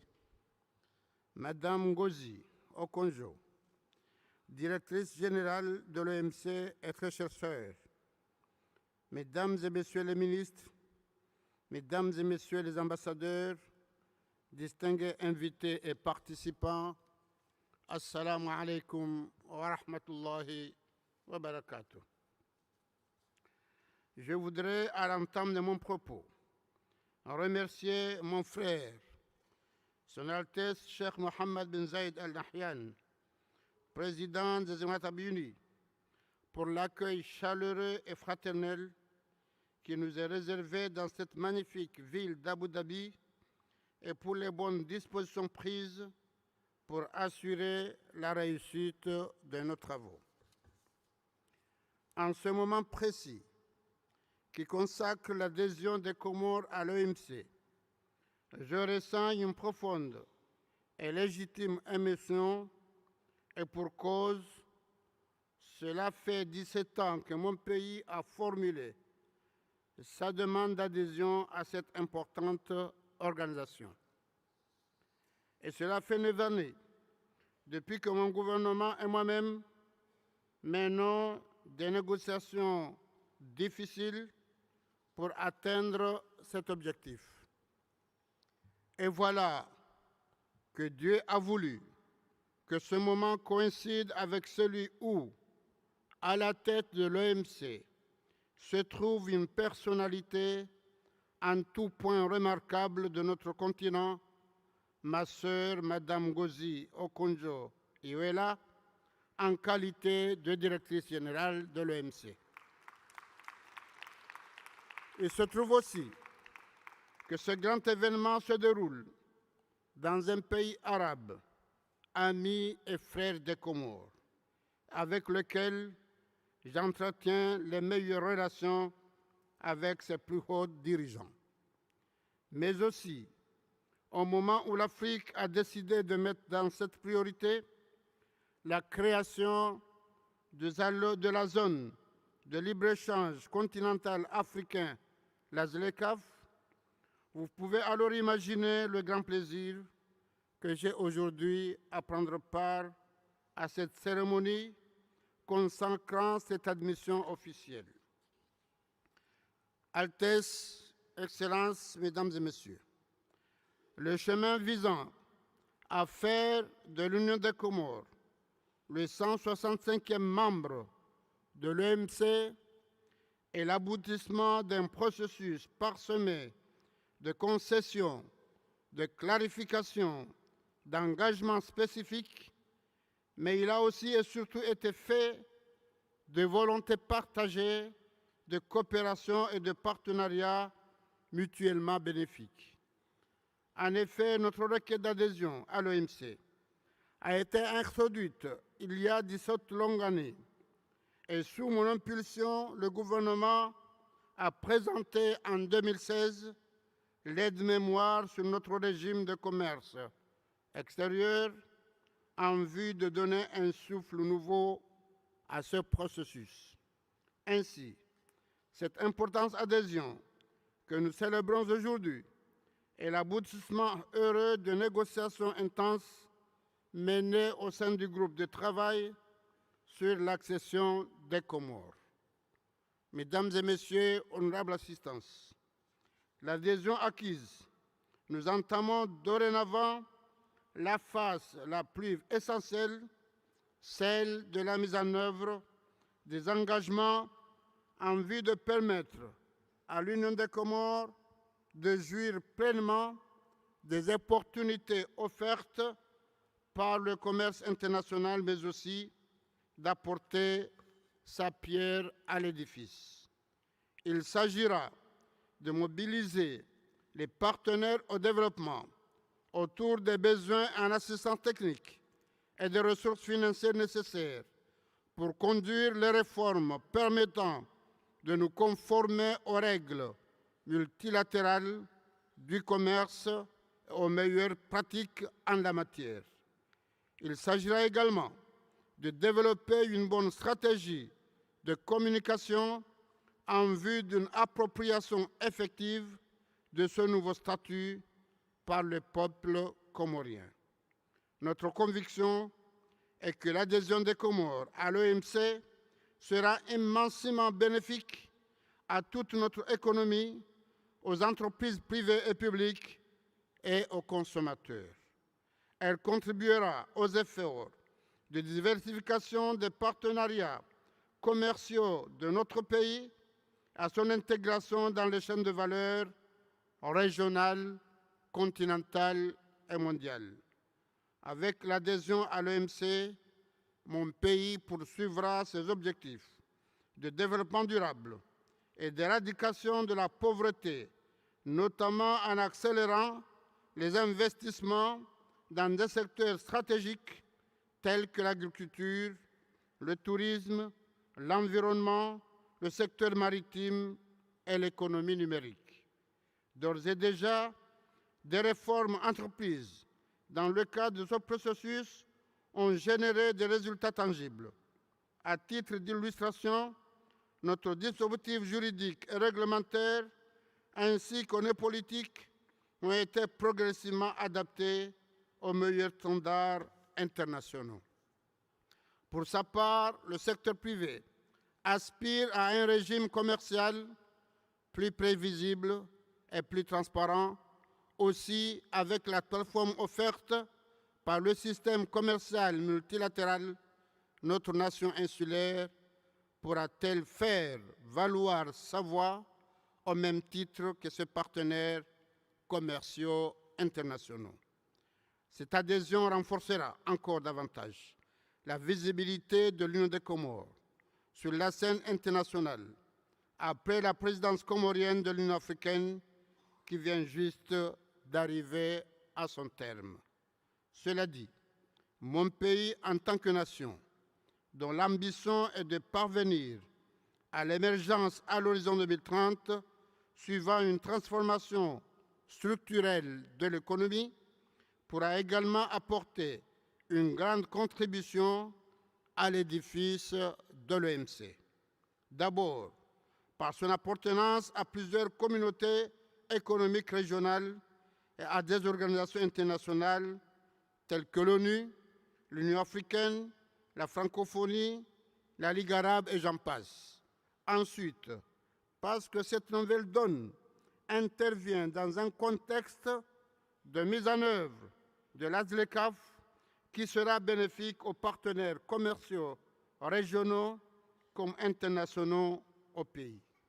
En effet, la Banque mondiale estime que la mise en œuvre de réformes ambitieuses entraînerait la hausse de l'investissement privé de 13% du PIB d'ici 2030. Et c'est pourquoi mon gouvernement fera de l'attraction des investissements directs étrangers une priorité pour favoriser la réalisation de ces performances macroéconomiques. En outre, en application des règles de l'OMC, des réformes seront engagées dans le secteur des services pour attirer les idées et favoriser une concurrence saine au profit des consommateurs et des producteurs. Honorable assistance, Mesdames et Messieurs, mon pays doit son adhésion à l'OMC à la volonté, à l'accompagnement d'acteurs nationaux comme internationaux, à qui je rends un hommage appuyé pour le soutien indéfectible. Je pense en priorité au premier président du groupe de travail, l'ambassadeur de Pérou, dont la mission est arrivée à terme avant la conclusion des négociations. Nous le remercions pour le professionnalisme et la détermination avec lesquels il a conduit ces négociations. À son successeur, M. Omar Zniber, ambassadeur du Royaume du Maroc et à Genève, je dis un grand merci du fond du cœur pour son engagement fraternel, sa détermination sans faille et son remarquable professionnel.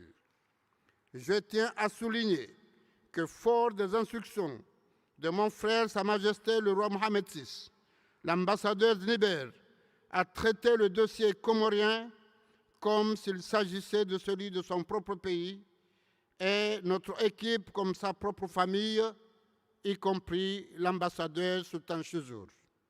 Bien évidemment, on doit aussi énormément le succès de ces négociations à ma très chère sœur, Madame Ngozi, au Congo.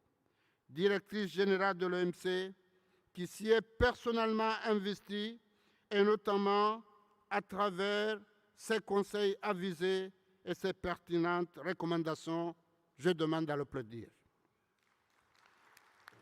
À vous, Madame la Directrice générale, et à vos équipes dévouées, notamment la division des accessions du secrétariat, j'exprime mes sincères remerciements et ma profonde reconnaissance.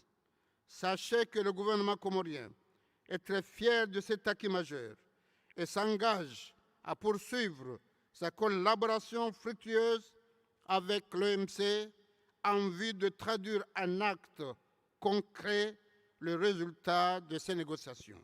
Et c'est pourquoi je suis particulièrement heureux de signer au nom de mon pays le protocole d'accession avec vous en attendant sa ratification qui suivra dans le courant du premier semestre de cette année. Je salue également le travail exceptionnel et le dévouement du gouvernement comorien en faveur de cette accession, en particulier les différents ministères de tutelle, ainsi que leurs équipes respectives et l'ambassadeur de l'Union des Comores à Genève, M. Sultan Chouzour. J'ai fait de l'adhésion de l'Union des Comores une priorité de premier plan, et c'est pourquoi je tiens à renouveler la gratitude de mon gouvernement, du peuple comorien, à l'ensemble de nos partenaires bilatéraux que multilatéraux que nous ont soutenus tout au long de ce processus. Et je voudrais vous rassurer de la disponibilité entière de mon gouvernement à poursuivre cet esprit de dialogue et de coopération dans le cadre de ce partenariat promoteur que nous venons de sceller ici à Abu Dhabi. Mesdames et Messieurs, honorables assistances, je ne peux clore mon propos tout d'abord sans féliciter mon frère, le président José Ramos Horta, pour l'accession de son pays à l'OMC et lui souhaiter bonne chance dans les actions futures à mener pour faire de ce grand acquis un vrai levier de croissance économique pour le Timor-Leste. Je ne peux clore mon propos, enfin, sans vous dire, mon frère, Cheikh Mohammed bin Zayed Al Nahyan, ma profonde gratitude, ainsi que celle du peuple comorien pour la grande amitié que vous avez pour notre pays et son peuple. En nous faisant l'honneur, Monsieur le Président, d'abriter cette cérémonie aussi historique pour nous Comoriens dans la splendide ville d'Abu Dhabi, vous continuez de traduire en actes concrets votre bienveillance et votre générosité envers l'Union des Comores et son peuple. Soyez-en vivement remerciés, tout comme l'ensemble du peuple frère des Armates Unis. Wassalamu alaikum wa rahmatullahi wa barakatuh.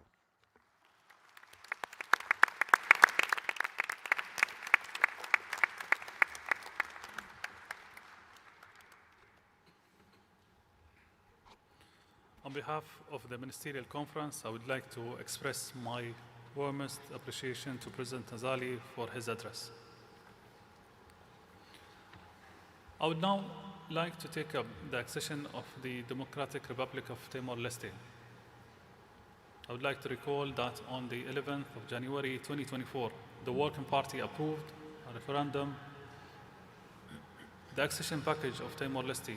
The report of a working party is now before the Ministerial Conference in document WT/AC/TLS/34 WT/MIN24/4 and Addenda 1 and 2 for consideration and adoption.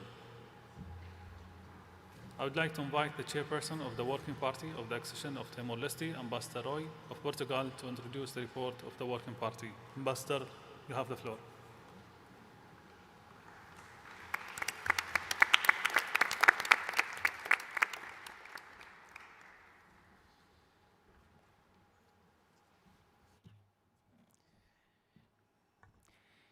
Your Excellency, Dr. Tani bin Ahmed Al Zayed, Chair of the Ministerial Conference, Your Excellencies, Mr. Azali Asuman, President of Comoros, Your Excellency Mr. José Ramos Horta, President of Timor-Leste, Your Excellency Deputy Prime Minister Mr. Francisco Cabo Alilai of Timor-Leste, Honorable Ministers, Director General, General Council Chairperson, distinguished delegates and guests, ladies and gentlemen.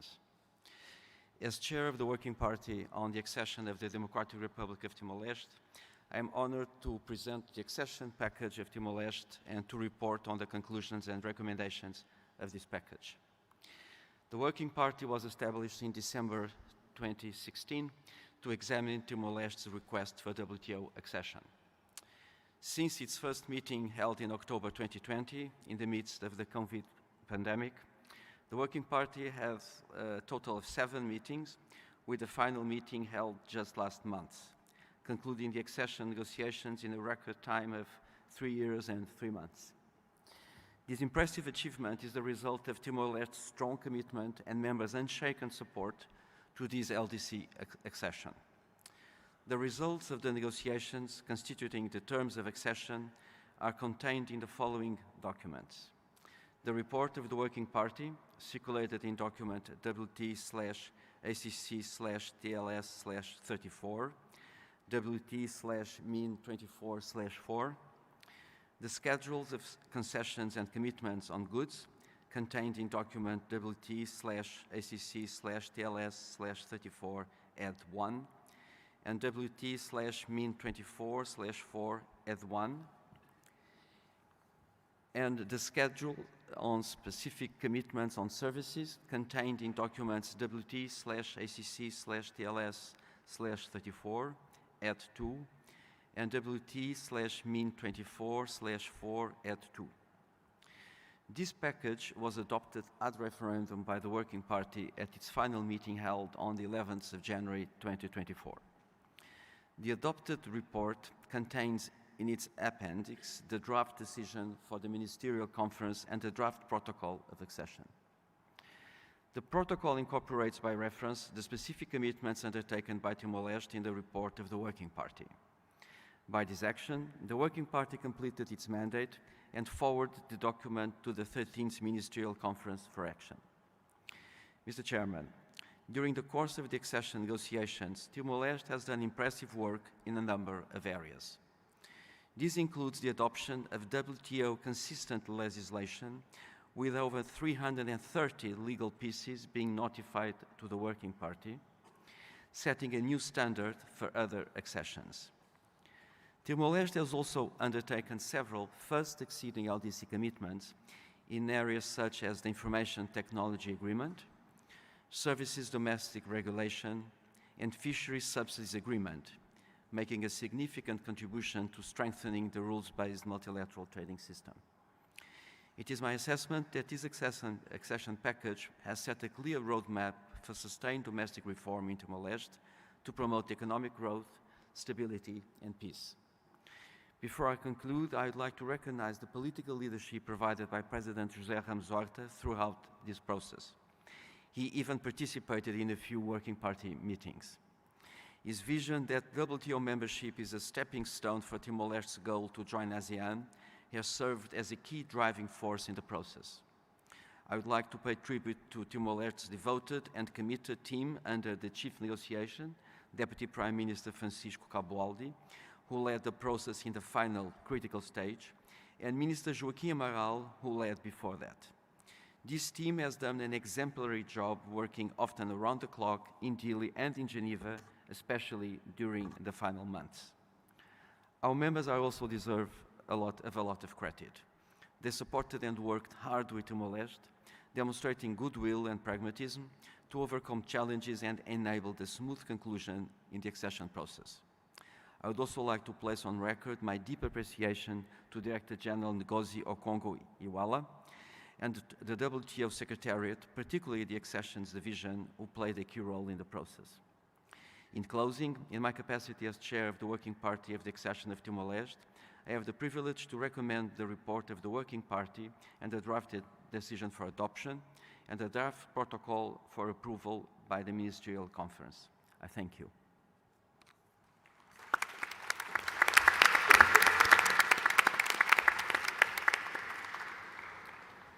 On behalf of the Ministerial Conference, I would like to thank Ambassador Roy for having served as the chairman of this working party for the last 5 years. I would like now to turn an action by the Ministerial Conference on Timor-Leste's WTO accession in accordance with the decision-making procedures under Article 9 and 12 of the WTO agreement agreed in November 1995, WT/L/93.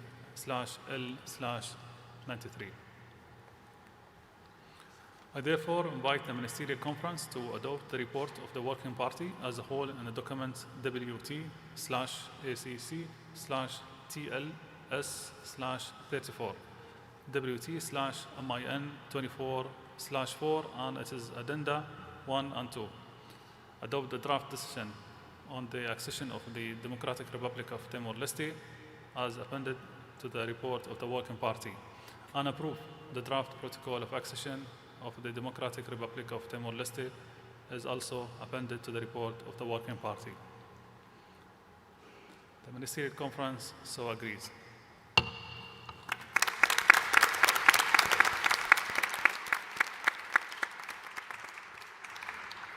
It gives me a great pleasure once again to welcome the decision we have just taken, this time on the accession of the Democratic Republic of Timor-Leste to the World Trade Organization. I would like to take this opportunity to extend my congratulations to His Excellency President Jose and his entire team, and to the people and government of Timor-Leste.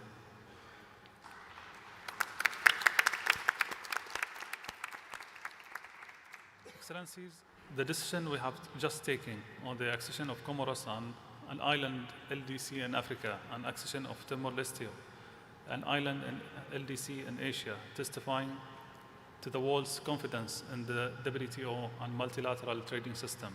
I strongly believe that through their future membership in WTO, both Comoros and Timor-Leste will have stable and predictable frameworks for economic engagement with other nations, which will boost trade, growth, and prosperity.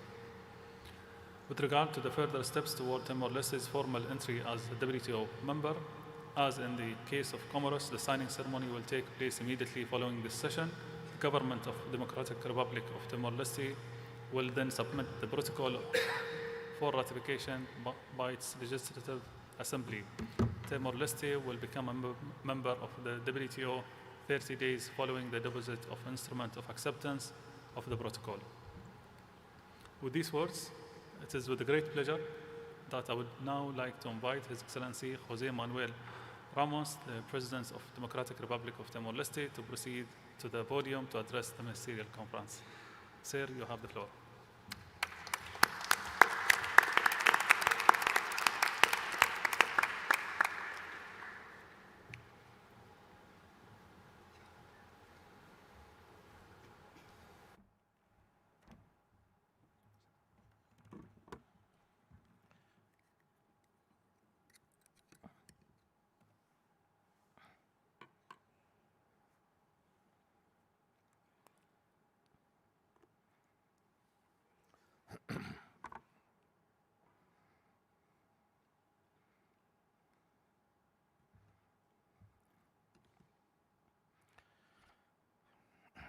Excellency Chairperson of the 13th Ministerial Conference, Dr. Thani bin Ahmed, Excellency Dr. Ngozi Okonjo, Director General WTO, Excellencies Ministers, Excellences, Monsieur le Président de la République des Comores, pays frère. We are situated in the Indian Ocean. Je vous félicite chaleureusement de ces acquis d'adhésion à l'OMT.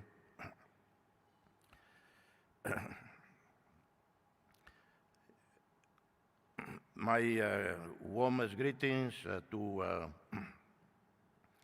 my President of my national parliament, the Deputy Prime Minister, and ministerial colleagues, members of parliament, who took the time to come to this event. I warmly thank the host country and authorities, as well as WTO conference organizers, for the warm reception accorded to me and my delegation. I warmly congratulate the host government and WTO Secretariat for the successful preparation of this ministerial conference, a historic moment for my country as we inch towards integrating into the global economy and trade. Our Prime Minister, Xanana Guzmão, founding father of the country, would have been most pleased to be here leading the Timor delegation, but with a full domestic agenda, he asked me to be here today. I'm accompanied by the President of National Parliament, Dr. Fernanda Lai. I wish to add that we have 34% of our members of Parliament are women.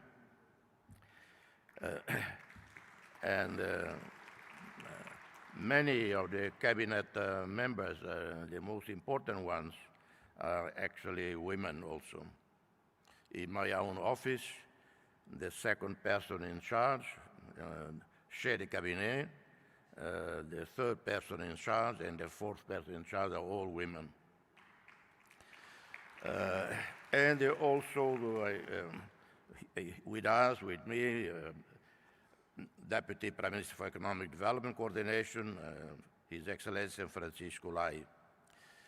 They all work very hard for us to be here today.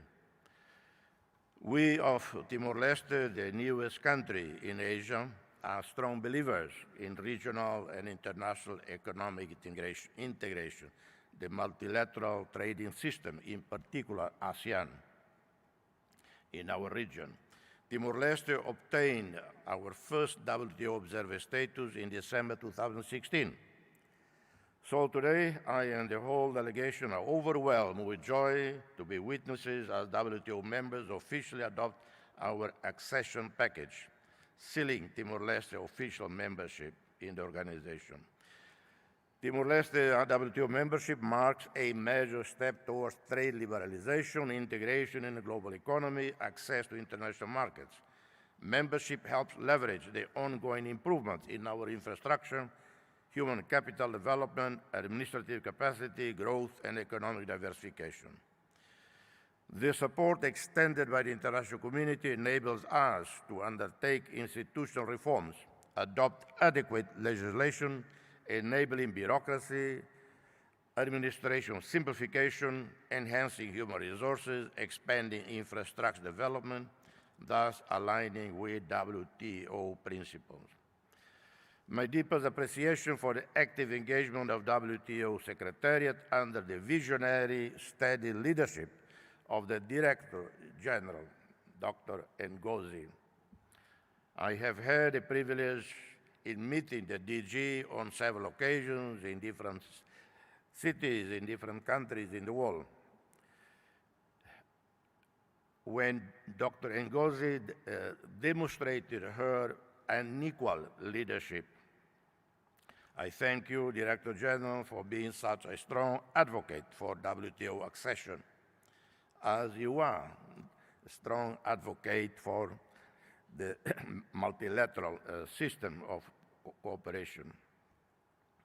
This accession today contributes to Timor-Leste's ASEAN membership, which we hope will take place in 2025. My special thanks go also to members of Timor-Leste Working Party, chaired by Ambassador Rui Macieira of Portugal. Muito obrigado, caro amigo, Rui Macieira, for their exceptional commitment in support of our accession towards the end of this current phase of our accession journey.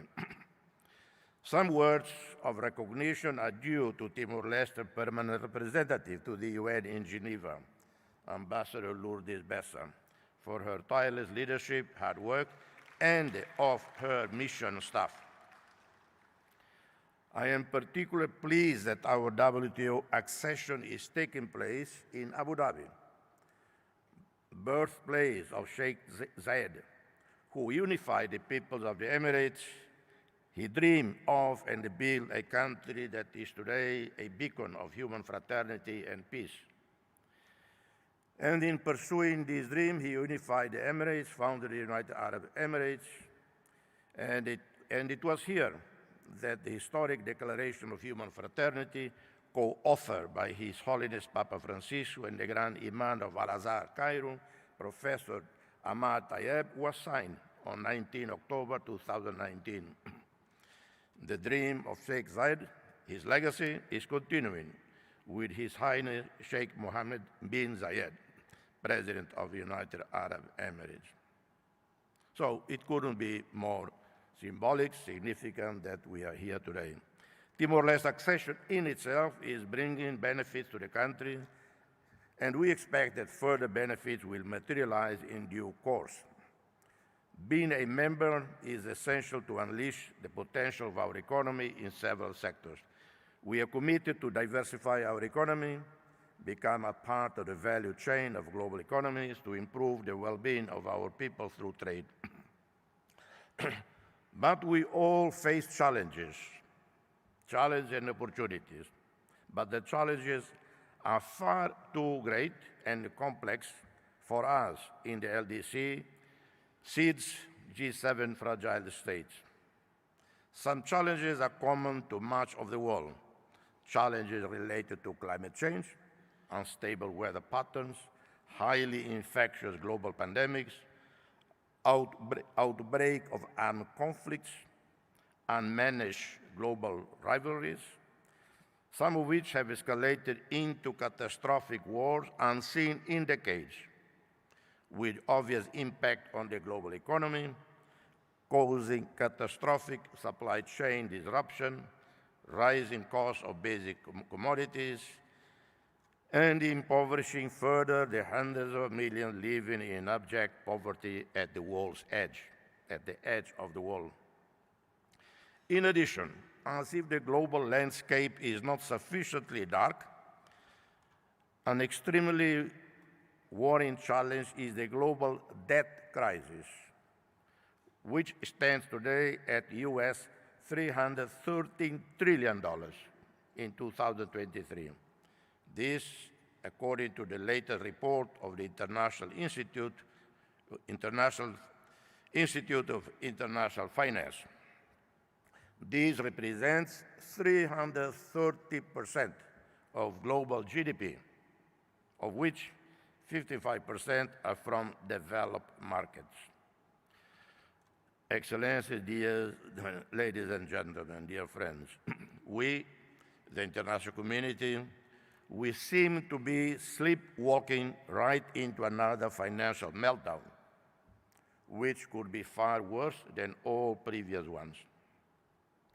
Timor-Leste debt, our debt is a mere 13%, and none to commercial banks. We have a highly praised, well-managed sovereign fund. In the midst of the above-mentioned challenges, opportunities may arise also, and we must know how to seize these opportunities for our benefit. Small economies must find ways to complement each other to enhance our respective economies through joint investments, joint ventures, and trade. However, G7 and G20 countries, commercial banks holding developing countries' debt, should have written off the entire global debt of developing countries. In addition, new financial mechanisms should have been created or should be created in the order of $1 trillion every 3 years to support green economies, renewable energy transitions, primary education and primary health care, agriculture, food security, clean water, sanitation, global vaccination programs to end preventable illnesses, support for women during pregnancy and after, support programs towards elimination of child malnutrition and stunting, child labor and child slavery, support for women in rural areas, and support small to medium-sized women's businesses. Anything less would be band aid. Can the international community mobilize these funds needed? Yes, we can. A combination of governments, banks, public and private sector, the billionaires of the world. After all, at each crisis, the 2008-2009 subprime and other financial crises, and for the ongoing wars, particularly Gaza and Ukraine, and many others wars, hundreds of billions of dollars have been found to fund unwinnable wars. So let's rise to the ethical, moral challenge and invest in the most just, necessary war, a clearly winnable war, the war against extreme poverty. In closing, my country continues to count on members and partners' support during the post-accession phase. As an LDC, we recognize our weaknesses and need for tailored support to leverage domestic reforms harmonized with the WTO rules and regulations. As a new member, we will continue to learn from our older peers with the hope to bring in additional values, thus contribute to further strengthen the cooperation between our nations. Last but not least, a boutique Timur Cafe is right outside. Timor-Leste, besides some oil and gas, we have the best coffee in the world.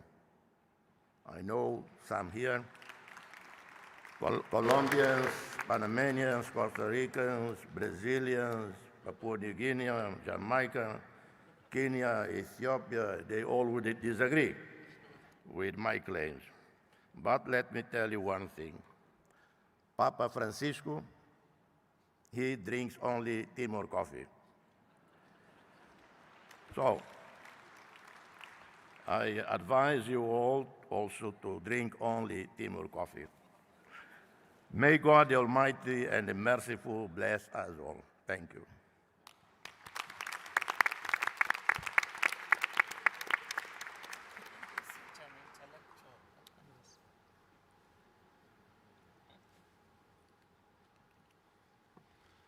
On behalf of the Ministerial Conference, I would like to express my warmest appreciation to President José Manuel Ramos Horta for his address. I would now invite my dear sister, Her Excellency Dr. Ngozi, the Director General of WTO, to add her own words of welcome. Go ahead, please.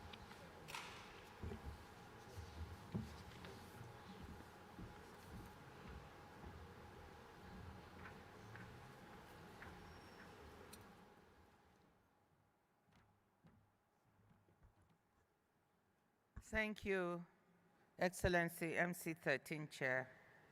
This is a very, very wonderful moment for me, and I know for all of us. Excellencies, ladies and gentlemen, I'm so delighted and touched to join the MC13 Chair in congratulating the governments and peoples of Comoros and Timor-Leste, and in welcoming them as new members of our WTO family, bringing our total membership to 166. Woo!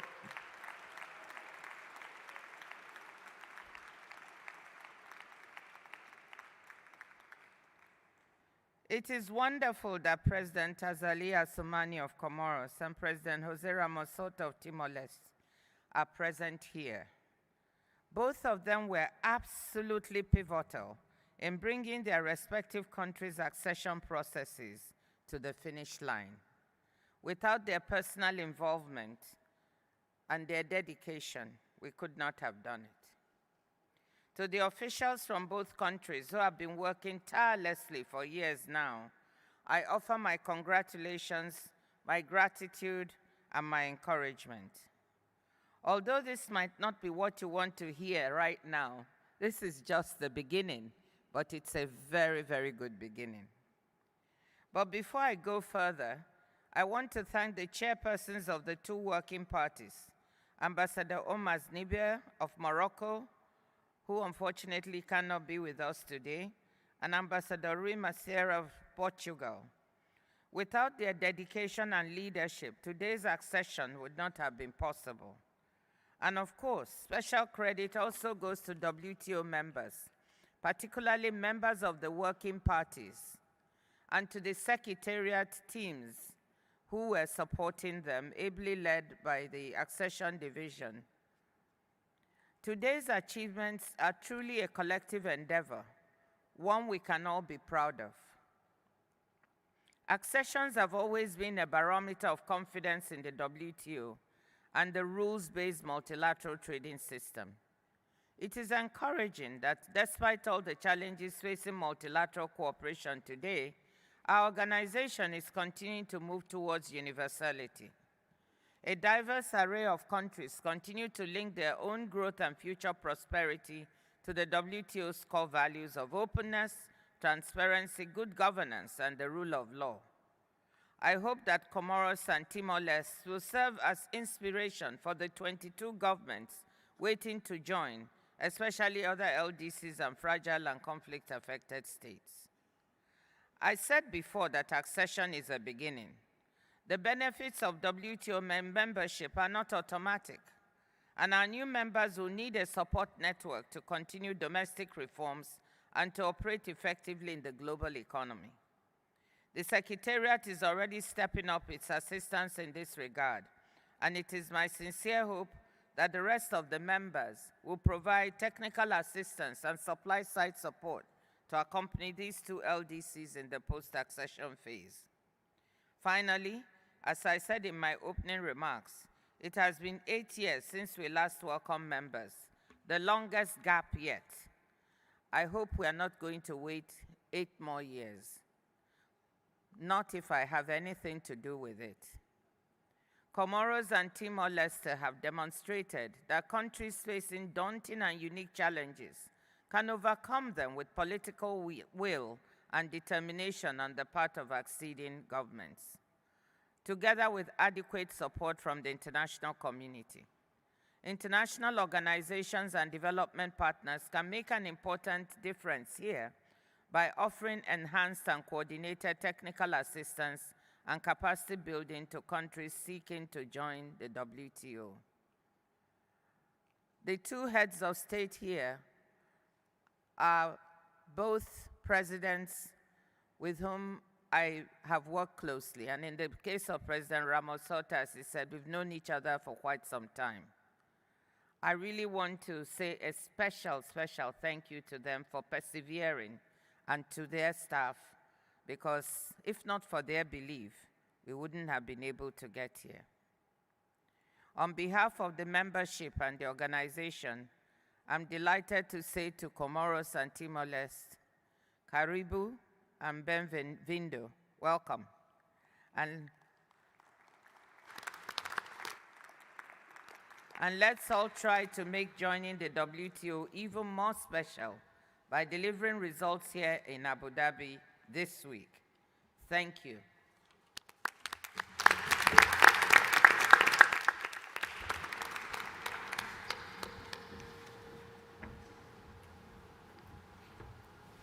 Thank you, Your Excellency. This is indeed a very positive moment for the organization. I believe that members would like to express their welcome to both Comoros and Timor-Leste. However, due to the time constraint, if any member wishes to convey any congratulations remark, I invite you to provide your written statement to the Secretariat to be reflected in the official record. I invite everyone to remain seated as we proceed with the signing ceremonies by the Presidents of Comoros and Timor-Leste with the WTO Director General.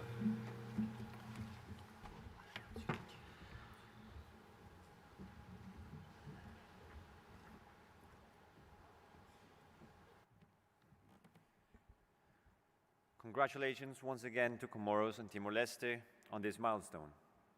As just announced by the MC13 Chairperson, we will now proceed to the signing ceremonies of the Protocols of Accession. We will start with the signing ceremony for the Protocol of Accession of the Union of the Comoros, presided by the Director General. Let me invite His Excellency President Azali Assoumani to join the Director General at the signing table.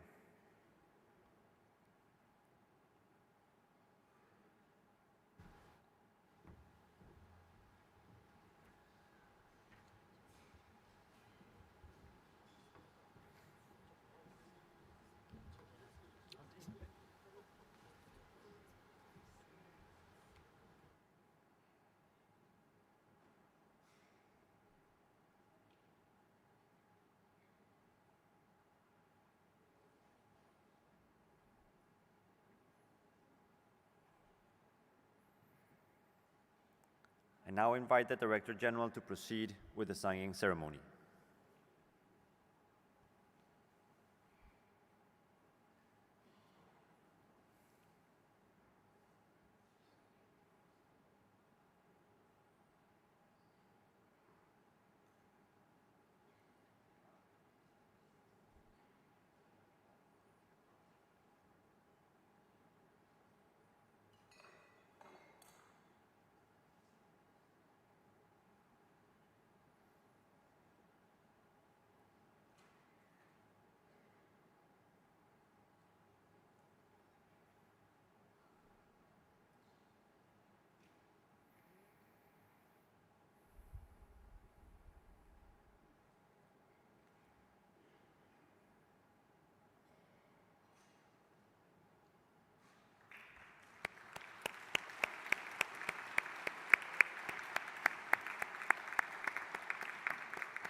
Let us now turn to the signing ceremony for the Protocol of Accession of the Democratic Republic of Timor-Leste, presided by the Director General.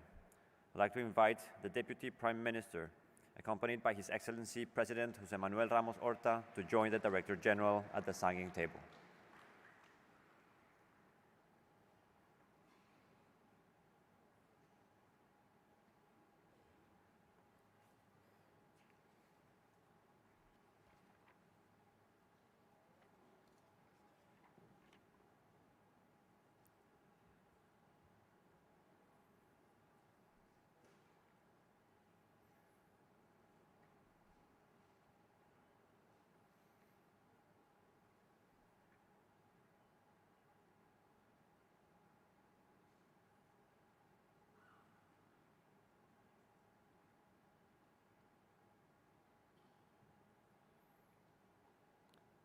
I now invite the Director General to proceed with the signing ceremony.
Excellencies, distinguished guests, this concludes the accession ceremonies segment.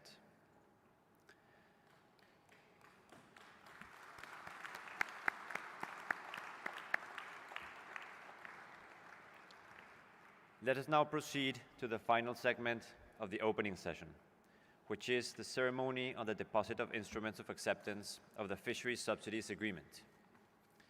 Let me therefore invite the Director General to address the Ministerial Conference on this important matter.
Excellencies, distinguished guests, I'm pleased to announce that today there will be 9 members who will be depositing their instruments of acceptance.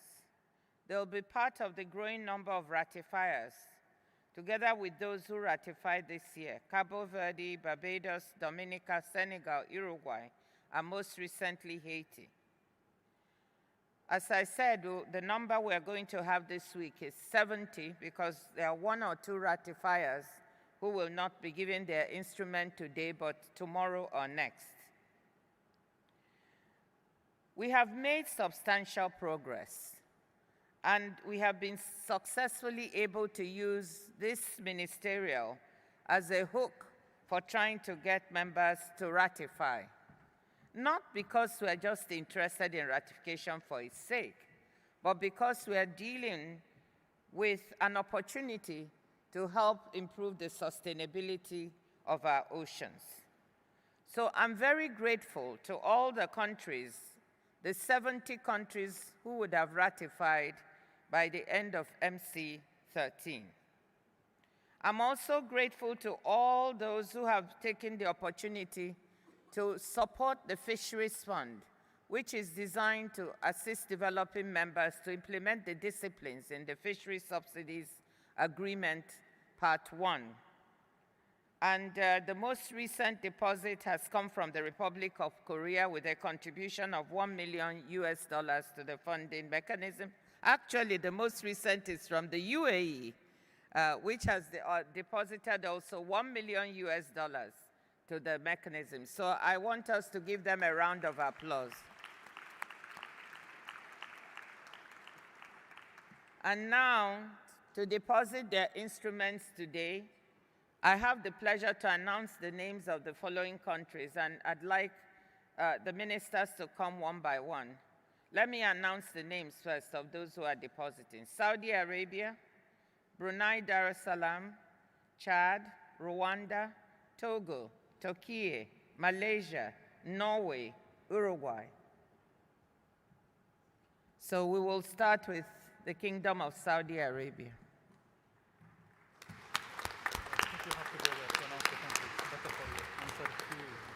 announcing the names.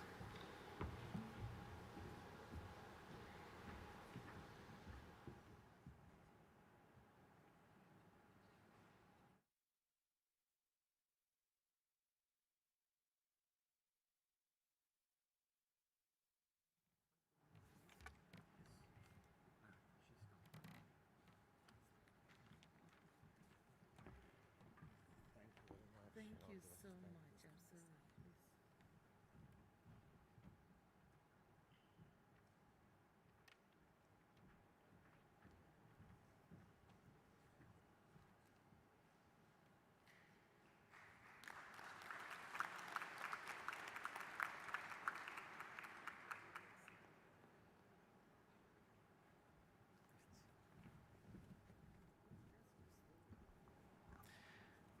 I will now invite the head of delegation of Brunei Darussalam.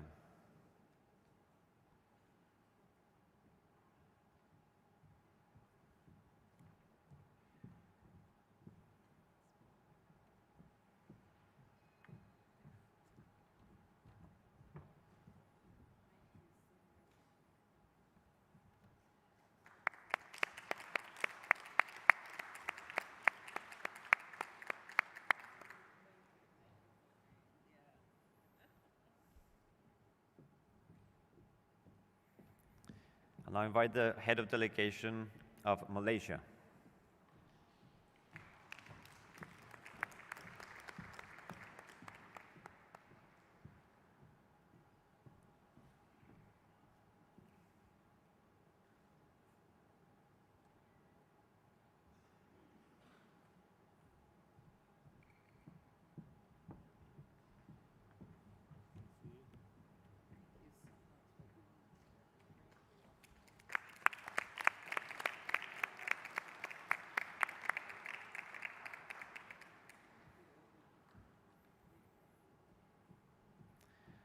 I'll now invite the head of delegation of Chad.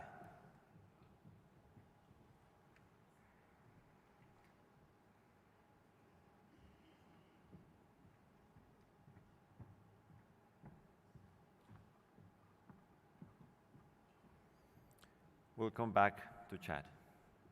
I'll now invite the delegation of Norway.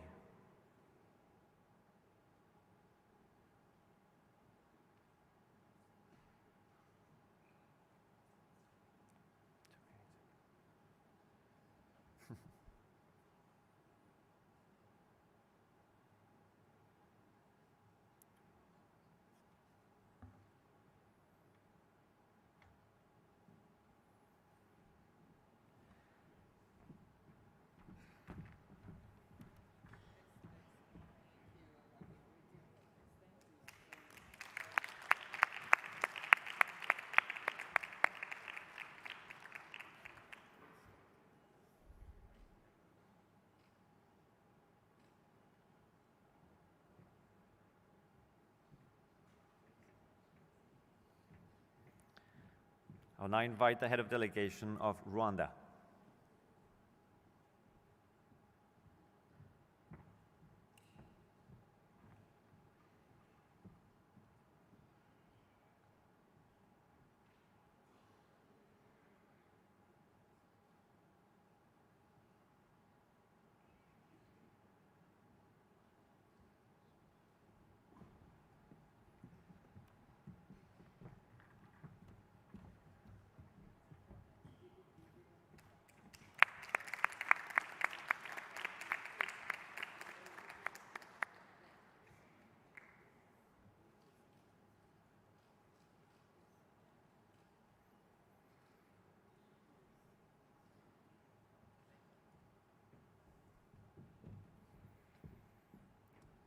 I'll now invite the head of delegation of Togo.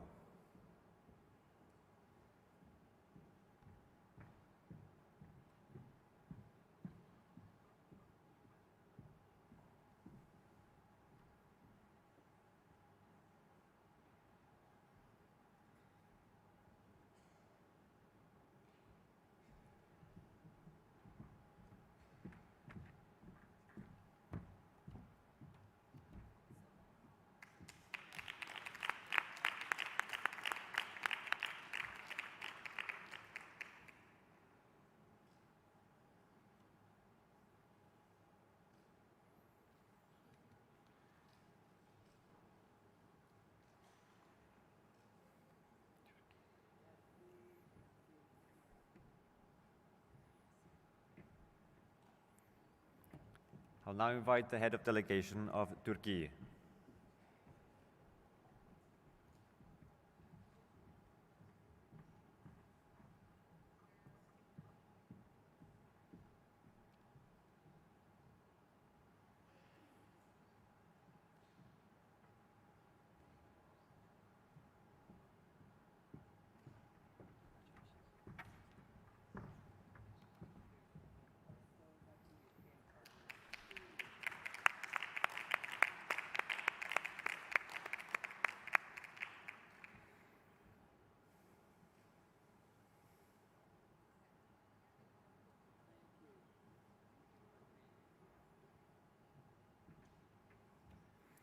I now invite the head of delegation of Uruguay.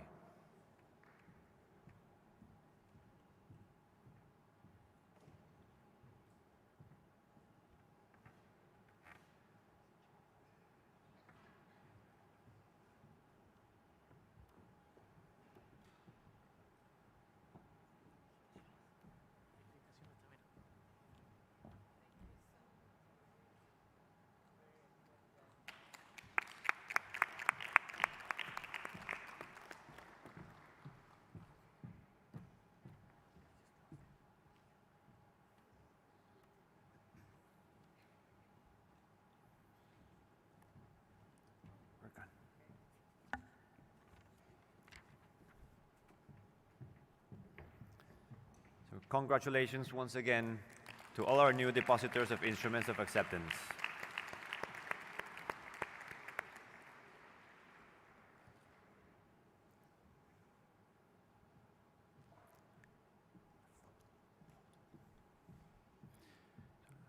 Let me now invite the ministers of heads of delegation of WTO members who have deposited their instruments of acceptance to come to the stage for a family photo.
Thank you so much. I now declare that the opening session of the 13th Ministerial Conference closed.